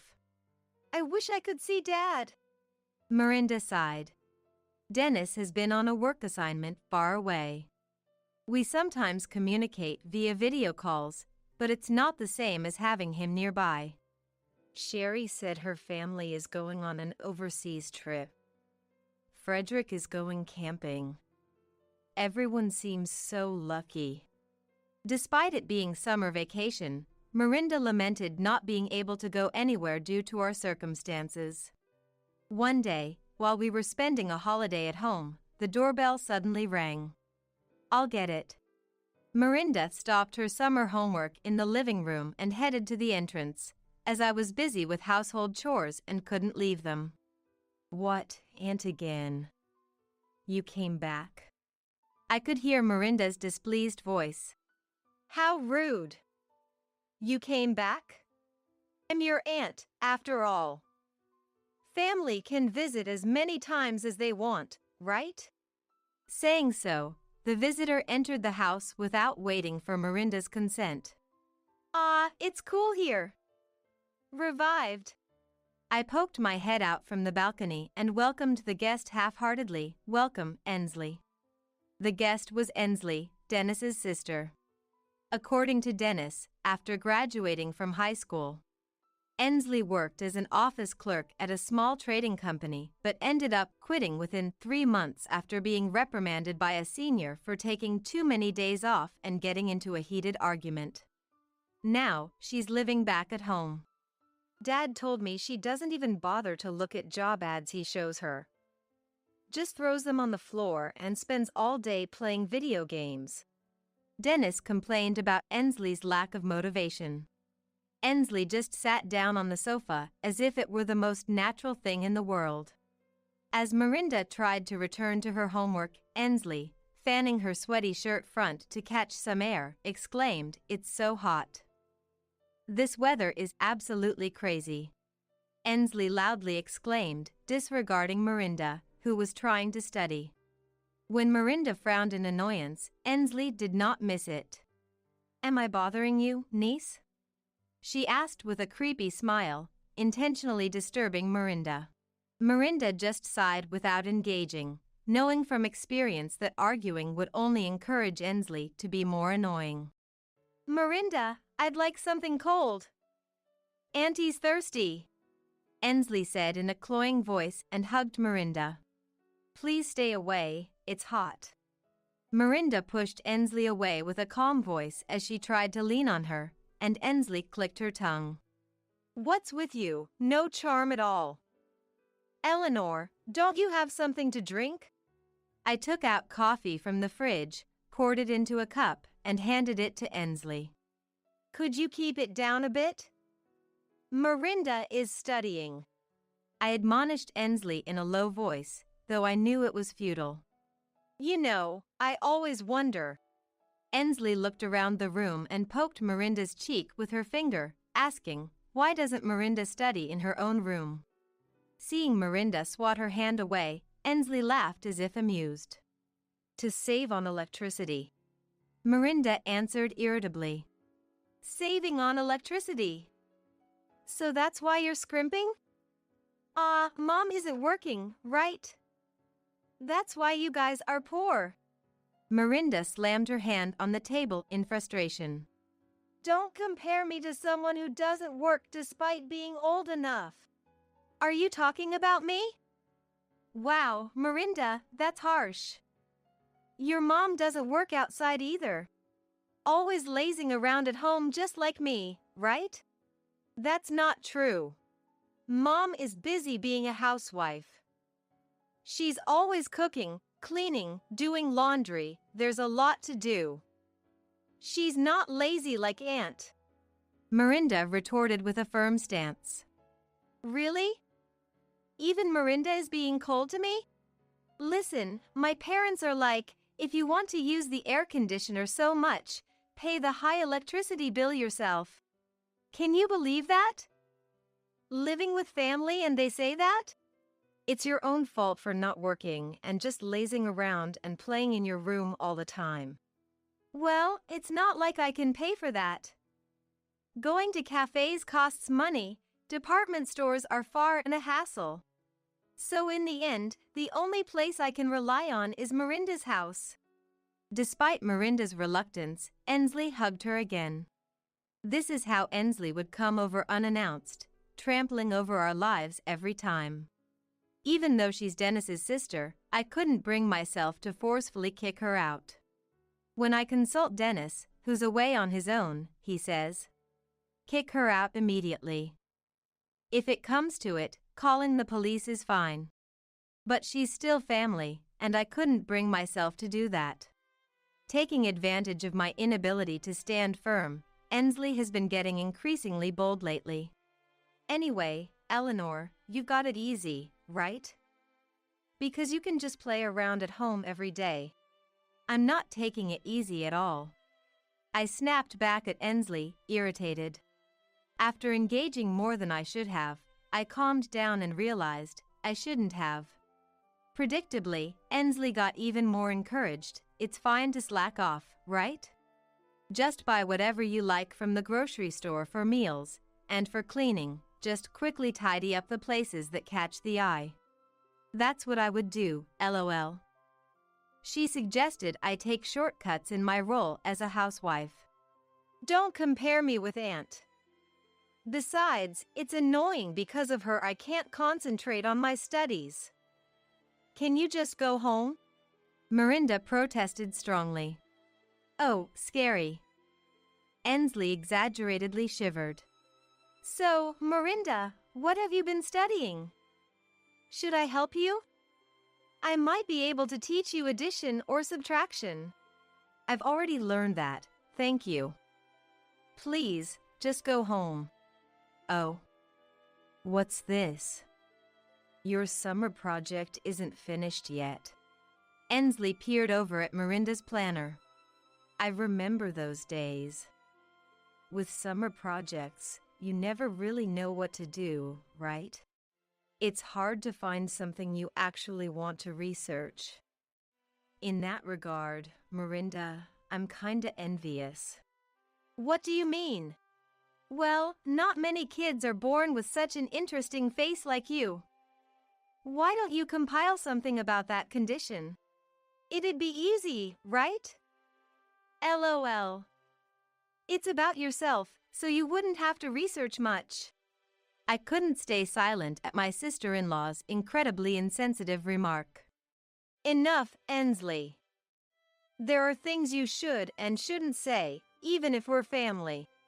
Oh, scary, scary. I was just stating the facts.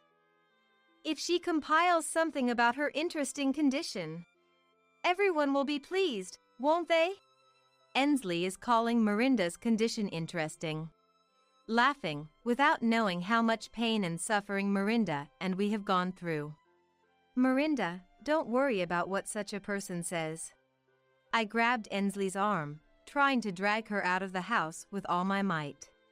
That's when Miranda stood up slowly and said with a smile, "Don't worry, Mom. I've decided." In contrast to me, who was about to explode with anger, Miranda was completely calm. Well then, Miranda, I don't quite understand, but your mom seems really angry, so I'll leave. Ensley said without a shred of remorse, smirking creepily as she prepared to leave. I wanted to unleash my anger on her, but Miranda pulled at the hem of my shirt, stopping me. You too, Mom, shouldn't worry about what that person says. Looking at the suddenly quiet entrance after Ensley left, Miranda spoke. She must have some plan in mind. Thinking this, I managed to suppress my anger. 3 months passed. Miranda, it's okay to relax a bit. Saying that, the national newspaper reporter eased the slightly tense expression on Miranda's face. Dressed in new clothes bought for this day, Mirinda smiled with confidence. That's the spirit. You're doing great. Praised by the handsome reporter, Mirinda's cheeks flushed slightly. 3 months ago, I couldn't have imagined Mirinda being interviewed by a national newspaper. The interview took place in a small cafe in the neighborhood, which we had reserved. The owner, who I've known for a long time, whispered to me, "Hasn't Mirinda become quite beautiful?" Indeed, the last time the owner saw Mirinda was before her 4th surgery. As Mirinda's mother, always watching her closely, it was hard for me to notice. But acquaintances who saw her without a mask after a long time were often surprised. Mirinda's treatment had progressed so much that her facial structure from her mouth to her nose was indistinguishable from other children's. Of course, some surgery scars remained, but they were hardly noticeable unless pointed out. Let's take one last photo. Smile. Prompted by the reporter, Mirinda smiled broadly without her mask. 3 months ago, on the night Ensley left, Mirinda declared to me, "I've decided on my summer project theme. I want everyone to know about me. I'll do what Aunt suggested." She didn't seem bothered by Ensley's words. In fact, she seemed more radiant than before. "Is that okay with you, Mirinda?" I asked. Laughing a little, Mirinda said, "Mom, you're always overprotective. I'm not the crybaby I used to be. This is something I've decided to do myself." Seeing my daughter so full of confidence, I felt reassured. "All right, then I won't stop you. Go ahead as you think is best, Mirinda." "Okay, got it." From that day, Mirinda began to confront her condition of cleft lip and palate again. Shortly after starting elementary school, she had been teased by classmates about the shape of her nose and mouth. Suffering in silence because she couldn't tell her parents. She compiled the numerous surgeries she underwent and the teasing into a booklet, including photos from those times. There's one photo that is particularly meaningful to me. It was taken the day Mirinda first opened up to us about the mean things said at school. Although she protested, "No, don't take a picture," I took it anyway. "Why did you take a photo?" She protested tearfully, but I hugged her tightly. "Someday, we'll look back at this day and laugh, Mirinda." At the time, Mirinda couldn't understand and just cried out of frustration. Afterward, we discussed why people hold such prejudices. We concluded that prejudice stems from ignorance. Indeed, cleft lip and palate is a rare condition, affecting 1 in 1,000 people. But with ongoing treatment, one's appearance can become indistinguishable from others. We hoped that more people knowing about the condition and its treatment would reduce the instances of patients being viewed strangely. That became our family's unified wish. In advancing her summer project, Mirinda set up a special website and conducted a survey for children suffering from the same condition and their parents. This revealed that other families, like ours, were troubled and pained by prejudice. Good luck, Mirinda. You're very brave. If there's anything we can do, just let us know. I realized Mirinda had many supportive comrades suffering from the same condition. Mom, thank you for giving birth to me. Thank you for raising me. Because you supported me, I was able to get this far. Mirinda whispered, looking at the photo. The hard worker is you, I replied. Mirinda had undergone numerous surgeries since she was very young. Especially the 4th surgery, which involved transplanting bone from her pelvis to her upper jaw, was the most challenging, leaving her unable to walk on her own for a while, but she never complained. She is truly a strong child. Of course, I feel like hiding my face with a mask. But I've come to think that this unique aspect of mine could be considered cool. Mirinda said confidently. A month after summer vacation ended, Mirinda came home from school and said, "Look. My summer project was highly praised at school, and I was awarded this certificate. She showed me the certificate, breathless and sweaty from her excitement. My friend said I was cool. Mirinda happily shared her school experiences. A month after that, a newspaper company contacted us for an interview. I read the interview article. Mirinda, you're amazing. Mirinda's article was published in a national newspaper, catching the eye of Dennis, who was on a work assignment. He immediately video called us. If you were going to be published, you could have told me. I was just reading the newspaper when suddenly I see Mirinda's face all over it. And I spit out the coffee I was drinking from surprise. It wouldn't have been fun if I told you beforehand. I wanted to see your reaction without saying anything first. So, I fell for the surprise, huh? Dennis laughed heartily over the video call. Mirinda peeked out and said, "Are you happy to see your daughter's face after so long, Dad?" Well, yes. But, you really gathered courage to compile something about your condition, didn't you? Then, Mirinda's smile faded, and she answered seriously. I presented it because I wanted to reduce the number of people who, like Aunt, say hurtful things out of ignorance about diseases and disabilities. Ensley? Did she say something to you? We revealed the hurtful things Ensley had said to Mirinda during her summer visit. That girl. Dennis sighed. I'll give her a piece of my mind. The next day, we received a call from Mael. I read Mirinda's article. It's amazing, Mirinda. But I heard Ensley said terrible things? Dennis called me yesterday, and I was shocked. Luke is furious. He's been saying he won't forgive Ensley since yesterday. I'm worried his blood pressure might go up.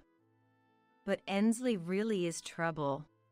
Mael said, promising to make Ensley apologize soon. A few days later, Ensley came to visit as promised. Are you there? If you are, come out already. She banged on the door so hard I worried it might break, not seeming like she came to apologize, but rather irritated. When I went to answer, there stood Ensley, looking devilish. What are you doing on your own? She protested, not apologizing but complaining instead. I had no idea why Ensley was so angry. When I remained silent, thanks to your daughter stirring things up, I got yelled at by my parents and bro. Now I feel uncomfortable at home. How are you going to take responsibility? She demanded. Apparently, Ensley had been severely scolded by my in-laws and Dennis because of Mirinda's project. But I thought it was all Ensley's fault. Unable to hold back my anger at Ensley's lack of remorse, I exploded. Enough, Ensley. If you're not here to apologize, please leave. I finally let out the anger I had been holding back, even to Ensley, who kept repeating her arrogant attitude. For the first time, I openly protested, leaving Ensley momentarily taken aback. Whether you're my husband's sister or whoever, anyone who hurts my precious daughter is not family. Don't come to our house again. You're nothing but trouble. What? Getting angry all of a sudden? Silly. Even though I came to apologize, you're kicking me out. Fine then. I'll tell the family you're a stubborn DIL. Just remember that. Mirinda interjected while listening beside me. Aunt.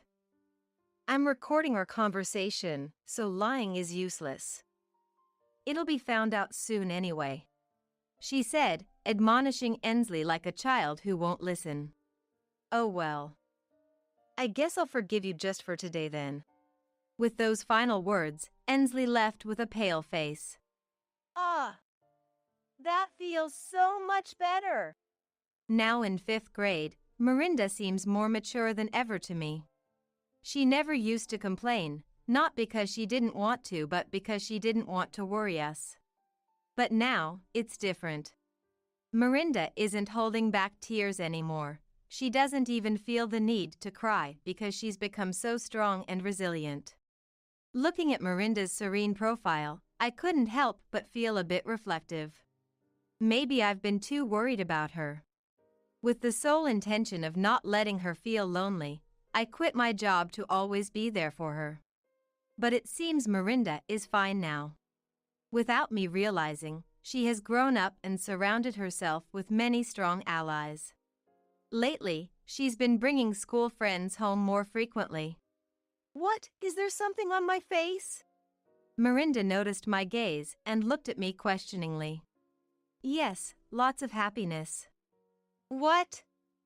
That makes no sense. Laughing at my response, Miranda seemed amused. Feeling her growth, I decided to rejoin the workforce at an apparel company I had been invited to rejoin. Eleanor, I read the newspaper. Miranda did great, didn't she?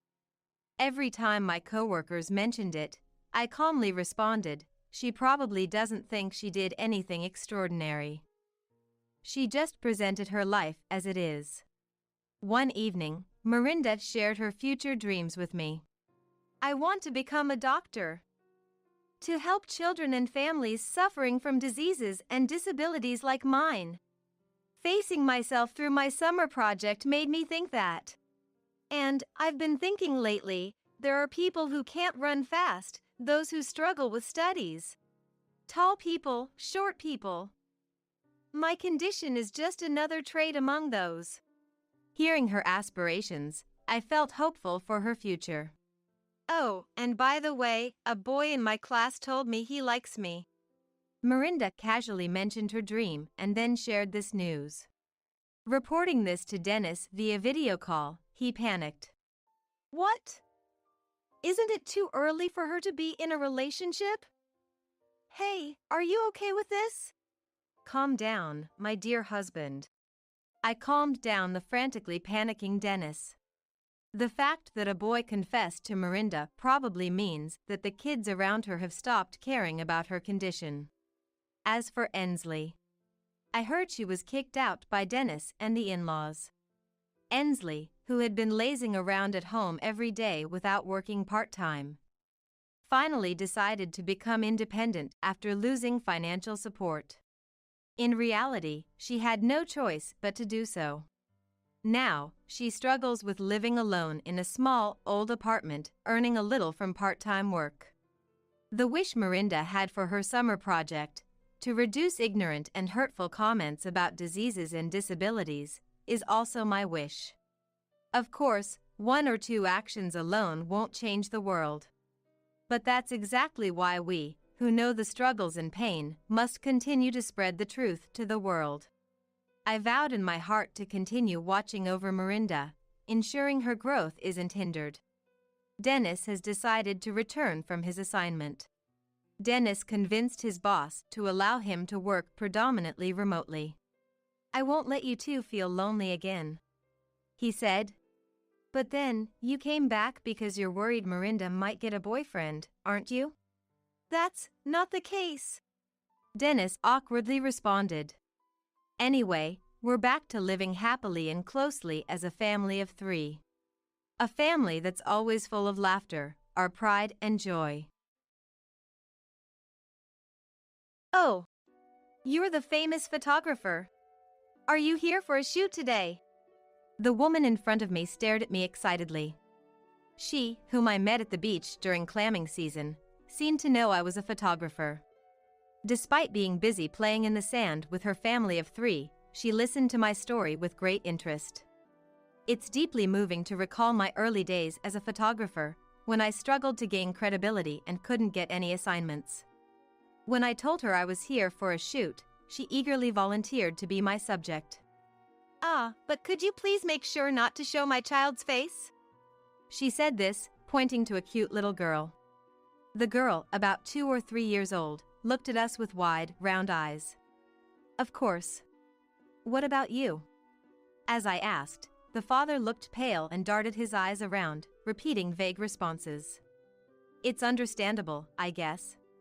After all, the father building a sandcastle with the girl is my husband. My name is Sophia. A 30-year-old freelance photographer. Most of my work involves school events and weddings in the area. I capture moments brimming with smiles and friendship, sharing them through my photos. It's not just about taking pictures, but about capturing people's memories and emotions, sharing happiness. Capturing these joyful moments of people is my job and my passion. But my life's shutter stopped in an instant due to an unforeseen event. My husband, Oliver, was a busy businessman. Involved in developing leisure facilities and tourist spots, he traveled all over the country. Though we rarely had time together, the moments we shared were special. Even the briefest times with him, his smiles were what kept me going. I never intended to quit my photography. We promised to support each other, build our careers, and got married. I took the opportunity to work style from traveling around the countries to work from home. Starting with posting landscape and permitted portraits on social media. As virtual galleries and online exhibitions expanded my reach, not just among publishers and peers but also among a general audience, my followers rapidly increased. On social media, where I could do live streams, I began to earn from talking shows and explanations about my photographs. It was fulfilling and enjoyable that I told the backgrounds or discussed techniques sharing my photos. Steadily growing my followers, I balanced outdoor shoots with social media promotions. Oliver was still constantly on business trips.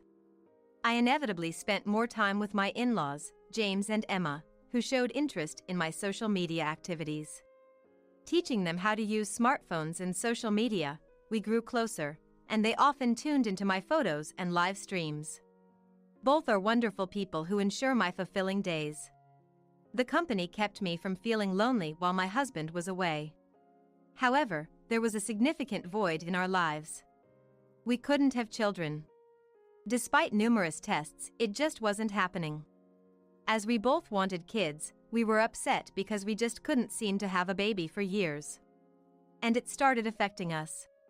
Oliver, who once supportive, grew tired of the financial strain and frequent hospital visits, and became increasingly discouraged about infertility treatment. At that time, his project enters the climax, so he stays away from home for days, traveling around the countries. It was clear that his focus shifted from our childlessness to his challenging work. His concern for my inability to conceive diminished, replaced by work talks. I felt lonely but tried to understand his busyness. Yet, no matter how understanding, we weren't emotionally close. Yesterday, I had a meeting with a client, and it looks like a new project is starting. I'll probably be away for a while starting next week. He said this, taking shirts and other laundry from his large suitcase. I had just gotten back home, but still, I hurried to start the washing machine for them.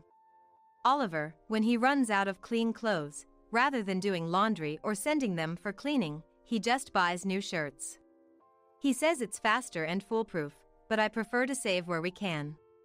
So, what about the hospital? That's impossible. I have to go too, right? I can't take off work, and next week is a no-go for me. I sighed softly, making sure my husband couldn't hear. I had made a hospital appointment, but there's nothing I can do if he's out on a business trip. It would be inconvenient for his company, and I was happy that his hard work was being recognized. I didn't want to be a nuisance. Well, but I'm busy too, and it's tough. You also out working on a shoot, right? Let's both keep up the hard work. Yeah. Take care of yourself too, Oliver. I was dismissed so easily, yet I didn't speak my mind. Maybe he doesn't want kids anymore. But I'm too scared to ask if that's really the case. Should I just accept it quietly, or should I bring it up, even if it's roundabout? I'm torn. I'm good at capturing people's joy and sorrow through my camera. But now, I'm just going through the days, not even aware of my own feelings. I feel like I'm getting trapped inside the frames of my photos. Then, one day, a well-textured white envelope arrived at our house, with a logo of a famous resort company on it. It didn't seem like just another piece of direct mail, so I hurriedly opened it. Inside was a voucher for a stay at a luxury hotel by the sea. And it appeared to be for 3 people. Why was this sent to us? With a sense of foreboding, I quickly went to my husband. "Oliver, this came in the mail. Do you know anything about it?" Of course, I wasn't accusing him from the start. I made sure to ask in a way that didn't sound confrontational, just casual. He stopped reading his newspaper and looked at me. His expression was blank, but his eyes narrowed slightly, almost glaring. I'd never been looked at like that before, and I couldn't hide the chill in my heart. "Oh, that. A colleague couldn't make it, so it was booked in my name. It's nothing weird, so give it back." He reached for it. Without saying a word, I handed over the envelope and tickets. Oliver snatched them from me. But when he saw the name on it, he looked back at me, clearly annoyed this time. "This is addressed to me, right? Don't open my mail without asking." I was taken aback and quickly apologized. But with my husband in sales, various DMs arrive.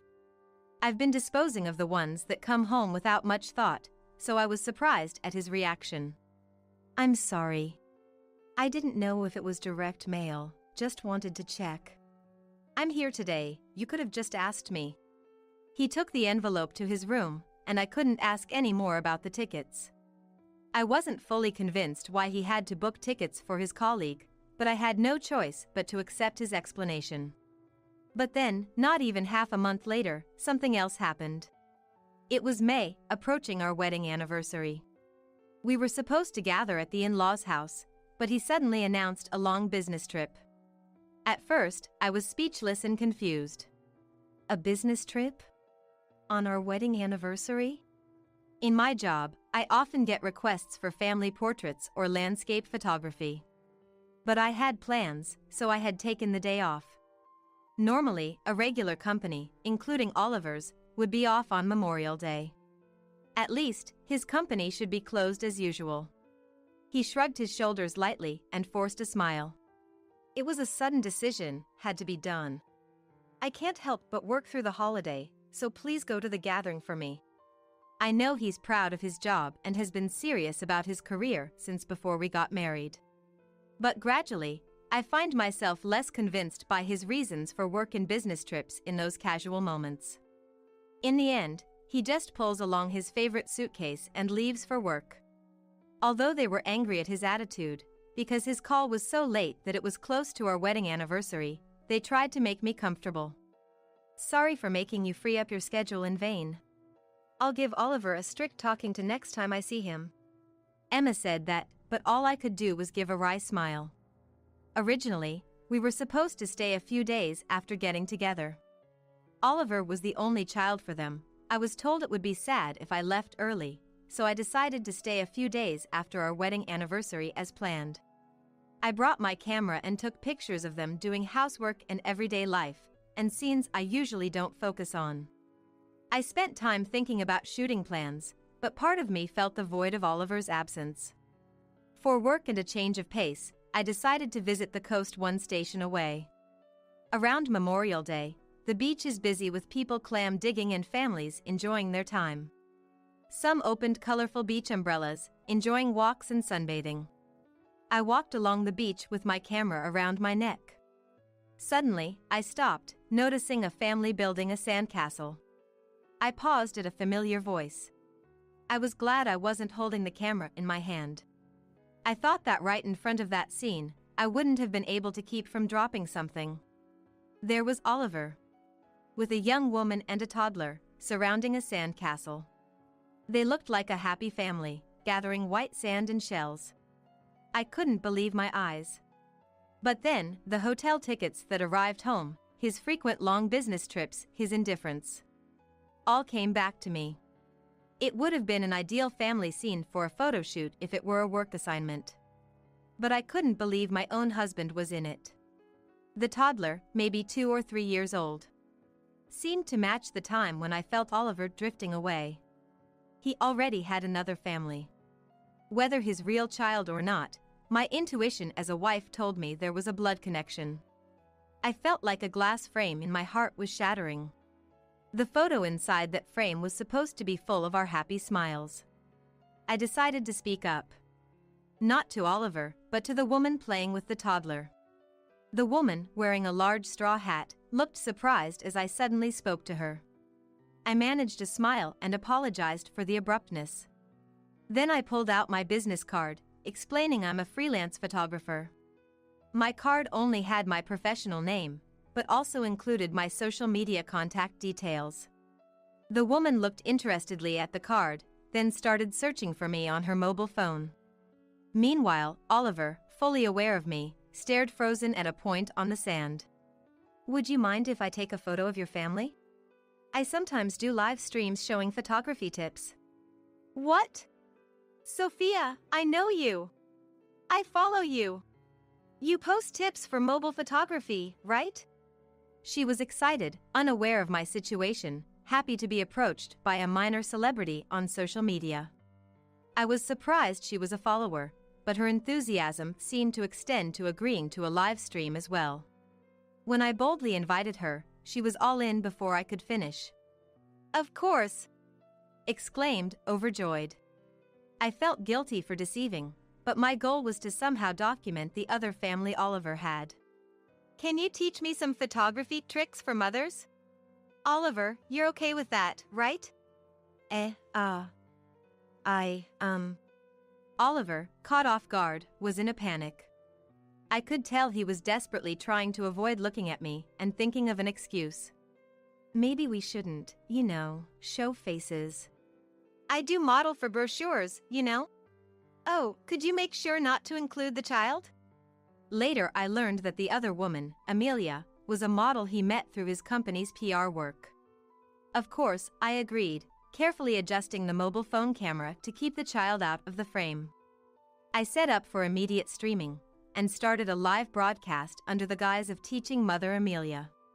With the child out of the picture, Oliver, who was attending to her, became the center of the screen. His strange smile was interpreted positively by viewers, quickly spreading as him being cute but nervous. After the live stream, I thanked them and left. But it wasn't long before Oliver chased after me and stopped me. He had left Amelia and the child behind. I just asked him, "What are you thinking?" But he just stood there, sullenly silent. Probably, being with Amelia was awkward, so he ran to me. What did he intend by stopping me? Finally, he spoke. "Sophia, please understand. How can I understand without a proper explanation? Well, I can guess after seeing. But I had no choice. I had a child with her before we had one. It's fine. Amelia's family is wealthy, and she said she doesn't need to marry me." Oliver finally confessed the truth, defiantly. I couldn't believe a young woman who got pregnant would say something so convenient. Probably, she knew he was married. "I wanted a child. But you couldn't have one. She is nice and honest, and the child is adorable, looks just like her. But that doesn't mean I've come to dislike you or hate living with you."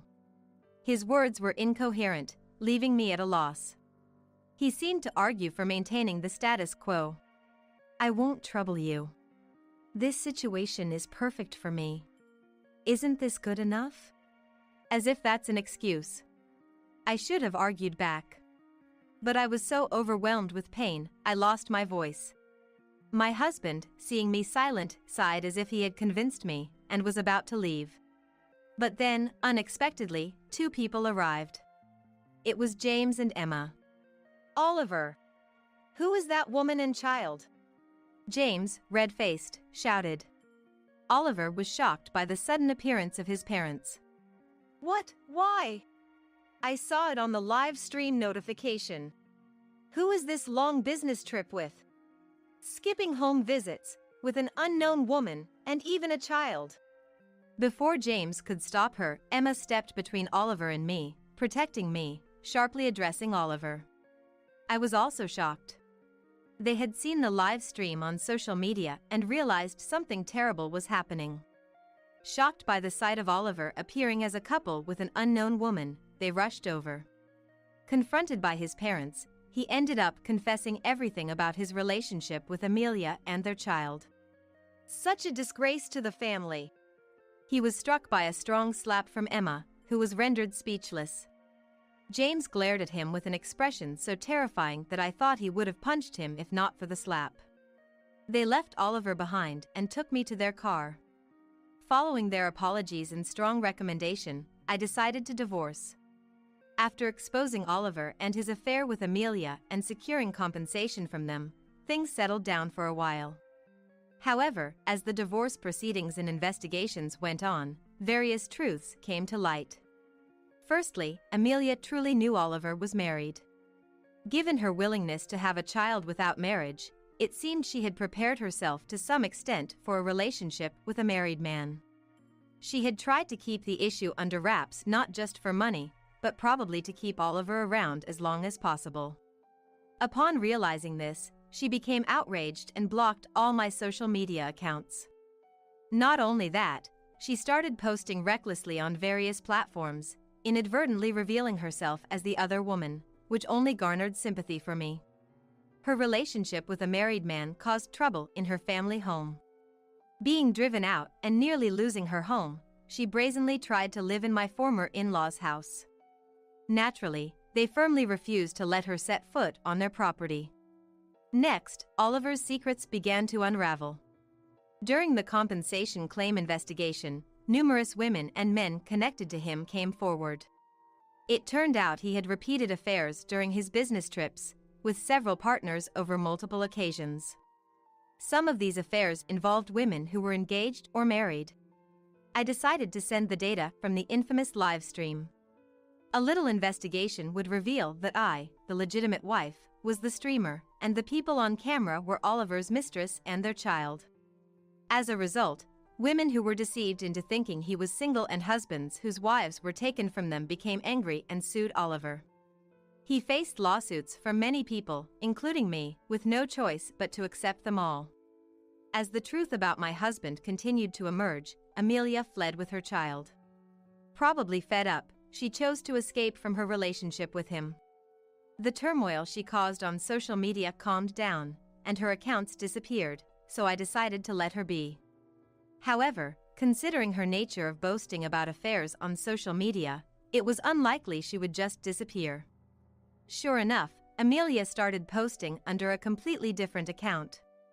But her posts, portraying herself as a tragic heroine, were quickly identified and sparked outrage. Subsequently, she would delete her account when things got bad and create new ones, like a phoenix rising from the ashes. Abandoned even by Amelia, Oliver apparently turned to his parents in the end, but their learning about his multiple affairs infuriated them further. Without any apology and only asking for help because he was in trouble, the parents-in-law decided to sever ties with their son. After the infidelity scandal, Oliver was burdened with a significant amount of compensation. As legal proceedings progressed, inquiries from mistresses and their husbands poured into his company, complicating the situation further. Worse still, this wasn't the worst outcome. His face being exposed on social media and the revelation of a child from an affair was an unprecedented scandal, especially since it happened during a business trip. The information spread quickly, and comments of shock and anger flooded related facilities and reviews associated with his company. The drop in trust due to the scandal spread both internally and externally, prompting the management to feel a sense of crisis and rush to devise strategies. However, not being familiar with crisis management, they were forced to hastily consult experts and develop communication strategies. Meanwhile, they instructed employees to provide accurate information, desperately trying to quell the confusion. The scandal led to numerous inquiries and criticisms from both inside and outside the company, rapidly tarnishing Oliver's reputation. He became an outcast at work, completely isolated within the company. In an uncomfortable atmosphere, the company soon wished for his resignation, and Oliver had to look for a new job. He was competent and had good sales performance. Preferred by older generations who don't use social media, he quickly found a new job. But human nature doesn't change. In less than 6 months, he was rumored to have made advances on the manager's wife and tried to expense motel charges from a business trip. He was fired and, even after joining new companies, kept causing troubles in his relationships and getting dismissed. After repeating this cycle, he is now hopping from one industry to another, being driven out from everywhere. Meanwhile, I maintained a relationship with my parents-in-law even after the divorce. Thanks to their care, I have been living peaceful days. It's because of their support that I was able to start anew after my relationship with Oliver ended. For a while after the divorce, I found it painful to take photos of children. Even though they got hurt betrayed by their son, they made an effort to show their good relationship and supported me. They helped me realize that my relationship with Oliver wasn't everything about marriage. They cared to give me the strength to believe again. One day, I captured a photo of my parents-in-law talking peacefully. I plan to feature this photo in my next online photo exhibition. They were quite embarrassed, but I think they'll be happy in the end. Are you trying to ruin our wedding? It's not like that. I just wanted to say that you're spending too much money unnecessarily. I know you are poor, but Ryan is going to be the next president of the company, right? He doesn't need to worry about money. Even if he is the next president, this is too much. That's not true. I just wanted to see your happy face, and when I told Ryan that, he was willing to do anything I said. What? It seems he really likes you. He generously spent money whenever it was for you. Her words hit me like a stab with a knife. As I looked at her face in surprise, and she looked back at me with a sly smile. You took advantage of his feelings for me.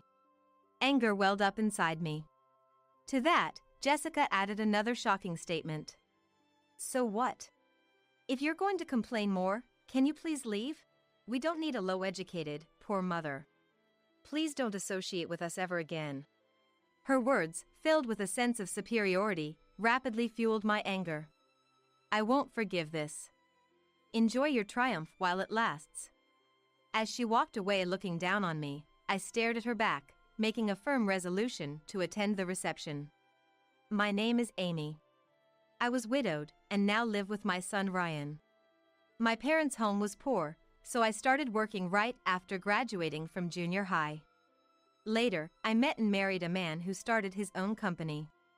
Decades later, even when my husband's business stabilized and we had more financial freedom, my habit of saving remained, and I still live that way today.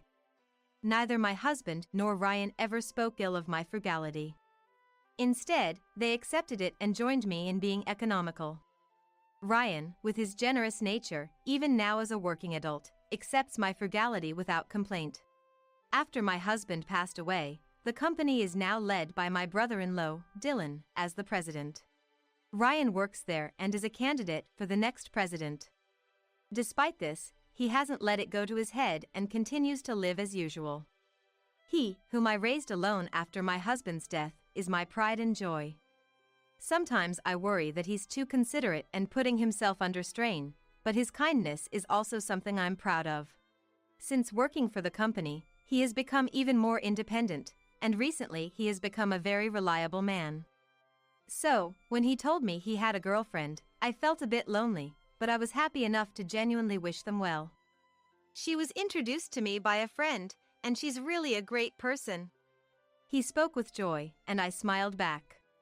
I want to start a family soon to give Mom peace of mind. That's why I'm thinking about marrying my girlfriend. Oh, thank you. But you haven't been together that long, right? Don't rush into marriage just because you're worried about me. It's your life, Ryan. Make sure you make the decision for yourself. It's heartwarming to know he cares about me. But I didn't want him to choose his life partner just to reassure his mother. However, knowing that he has a girlfriend, seeing how happy he is, and above all, realizing how much he thinks of me, warms my heart. I thought to myself how lucky I am to have him. 6 months after hearing about his girlfriend, they seemed really serious about marriage, and he said she would be coming to our house. Though he had spoken about his girlfriend Jessica before, this would be my first time meeting her. I was looking forward to meeting Jessica, who might become his wife. Amy, is it true you didn't go to college? And yet you managed to raise such a fine child as Ryan. This was said by Jessica after we introduced ourselves and chatted a bit, while Ryan had stepped away from the table. She looked at me with a provocative gaze. Yes. He has really grown up to be a fine young man. I barely managed to reply, but I couldn't shake off the feeling of discomfort from her words. Though she seemed to be praising him, I felt there was a mocking tone towards me. Fine, huh? You don't hold back on the praise. Usually, people are more modest. Oh, maybe you don't know these common social norms, not having gone to college. What? Sorry, I was just wondering. It's really amazing, though. Raising a child in a fatherless home, I could never do that. Her words said one thing, but her mouth was slightly smirking. What were you two talking about? When he returned and asked, she promptly replied. We were just talking about how amazing Amy is for raising such a wonderful person like you. I really respect Amy. She said this with a smile at me. But I felt a thorn in her words and couldn't help feeling uneasy. That's right. He is going to be the next president, isn't he? The conversation shifted to the future of the two of them, and inevitably to his upcoming promotion. Jessica seemed captivated by the idea of he becoming the next president. In contrast, he responded calmly. It's just because my uncle is the president, and that's what people say. I'm still inexperienced and need to study and grow more. It's Dad's company, so I can't take over halfway and let it fail. What? But you'll become the president eventually, right? She asked, a bit flustered. I'll work hard to make that happen. He replied with a smile, but she seemed somewhat unsatisfied. Before talking about being president, I need to get promoted first. The responsibilities vary with each position, and I need to understand those roles too. When I gave this advice, he nodded firmly. Her eyes sparkled again. When you get promoted, your salary will increase, right? Since you're talked about as the next president, I guess your income will keep getting better. Her interest seemed piqued by words like next president and salary. The discomfort I felt towards her remained even after she left. Hey, I hate to say this, but do you think Jessica is marrying you for your money? She seemed really interested in your salary and the talk of you becoming the next president. I couldn't help but ask him. It's his life and his family. I may not have a right to interfere, but I couldn't stay silent, considering his happiness. But Ryan denied it. I don't think so. She is concerned about money because she plans to manage our finances after we get married. Finances are important in marriage. Oh, so you two have talked it over. Yeah. She said she would manage our finances after we marry. She's always been responsible, so it'll be fine. If that's the case. Mom, I'm 28 now. I'm an adult, so don't worry about me that much. His smile swept away my worries. Seeing his expression, I came to a realization. Maybe I was just feeling something like jealousy towards her. Is this how a mother feels when her son is getting married? That thought strangely made sense to me. But I would later realize that this idea was a mistake. A year after meeting Jessica, their wedding is today. I don't know any details about the wedding. She asked me not to interfere too much. Indeed, the wedding is about the two of them, and it's an important event for their future married life. I decided to quietly watch over them and looked forward to this day. But, when I arrived at the venue, I was so surprised that I was rooted to the spot. Because the rented venue was decorated so lavishly, it was beyond what ordinary people could afford. In the waiting room, there was a quiz corner where guests could guess the color of the dress Jessica would wear for her dress change. I had seen such features in weddings before, but there was one clear difference this time. There were 2 dress changes, and the dresses were in 2 different colors. Furthermore, the menu listed ingredients that were extravagantly high-end. Even the entertainment included a professional magician. I had attended many weddings, but this was the first time I saw one so luxurious and obviously expensive. I never imagined experiencing this at my own son's wedding. It was just too much. Feeling anxious and worried about their wedding, I decided I had to talk to Ryan and headed to their waiting room. Then I saw Dylan and Jessica. She was humbly and politely responding to Dylan's congratulations. Thank you so much. Please continue to look after him. I'll do my best to support him too. Of course. We have high hopes for him. I'm counting on you as well. Yes, I'll do my utmost. As she smiled at me, Jessica's expression turned scornful in an instant. Feeling uneasy, I hurried over to her. Then I asked about the situation. Jessica, it's been a while. You told me not to interfere too much, so I've been quiet, but isn't this too extravagant? One dress change is enough. The wedding should be more modest. While I was flustered, she looked relaxed and unapologetically replied, "It's already decided. Bringing it up now is troublesome." My mind went blank, unable to find words. She then looked at me with the same provocative eyes as when we first met. Are you trying to ruin our wedding? It's not like that. I just wanted to say that you're spending too much money unnecessarily. I know you are poor, but Ryan is going to be the next president, right? He doesn't need to worry about money. Even if he is the next president, this is too much. That's not true. I just wanted to see your happy face, and when I told him that, he was willing to do anything I said. What? It seems he really likes you. He generously spent money whenever it was for you.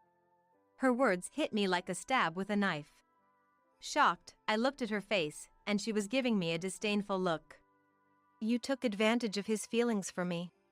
Anger welled up inside me. To that, she added another shocking statement. So what?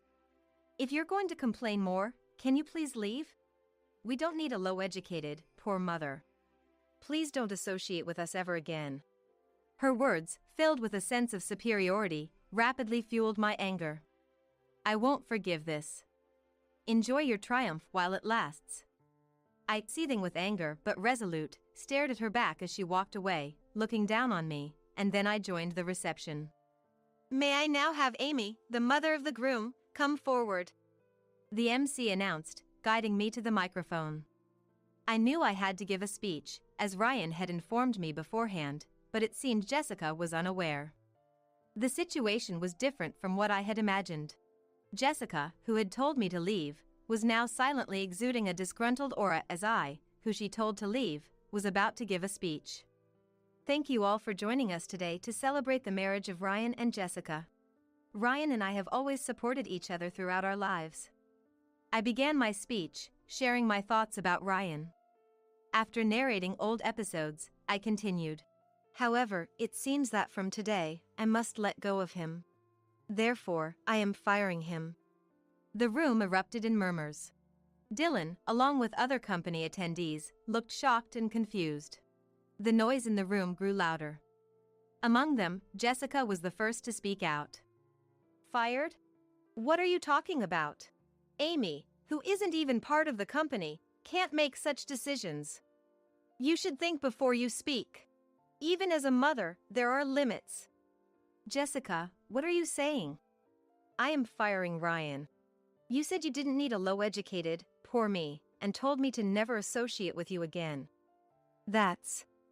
Moreover, it seems you were only after his money. And Ryan, choosing someone like you, I can't trust him anymore.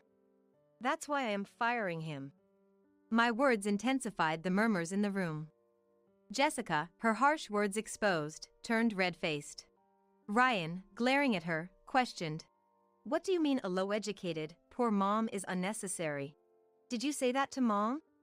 And about being after money. It's fine, isn't it? We're going to live together. We don't need your mom, who has neither education nor money. Even if she says that, she can't fire you. Mom is the chairperson of my company. What? Her face, which was red, now turned pale upon hearing his words. In a clearly panicked tone, she responded. But, you said she didn't go to college. How can someone like that be a chairperson? That's the truth. The company was started by Dad. Mom has been involved since its foundation. Now, she understands the company more than anyone and holds the real executive power. Why didn't you tell me such important things earlier? If you had, none of this would have happened. Instead of apologizing, she began blaming him. But he looked at her with disdain. I plan to tell you about the company's details eventually. But now, there's no need. The marriage is off, so there's no need to explain anymore. What? What do you mean the marriage is off? It's obvious. I can't marry you, who looks down on mom and is only after money. The wedding is cancelled. His voice carried an air of authority. Jessica, realizing the gravity of the situation, suddenly turned to me, desperately seeking support. Please forgive me, Amy. I didn't know you were the chairperson, and I was terribly rude. I won't belittle you anymore, she said, but of course, I had no intention of forgiving her. That's impossible. You mean you would have continued to belittle me if I weren't the chairperson? I can't be family with someone who can't respect others and whose hobby is squandering money. Goodbye. With that, I started to leave the venue. Following me, Dylan stood up, and then the other attendees began to prepare to leave. Wait, please don't go, everyone! She screamed, but no one even looked at her with sympathy. My relatives expressed relief that he hadn't married such a person, and Jessica's relatives looked utterly disgusted. Her friends, who had been condescending thinking she would become a CEO's wife, were also displeased with her recent attitude and quickly began to leave. Everyone left Jessica standing there, stunned. Ryan and I returned the wedding gifts, apologizing to the guests as we saw them off. After everyone had left, he muttered apologetically, "Mom, I'm sorry. I wanted to reassure you, but instead, it turned out we can't even work together anymore.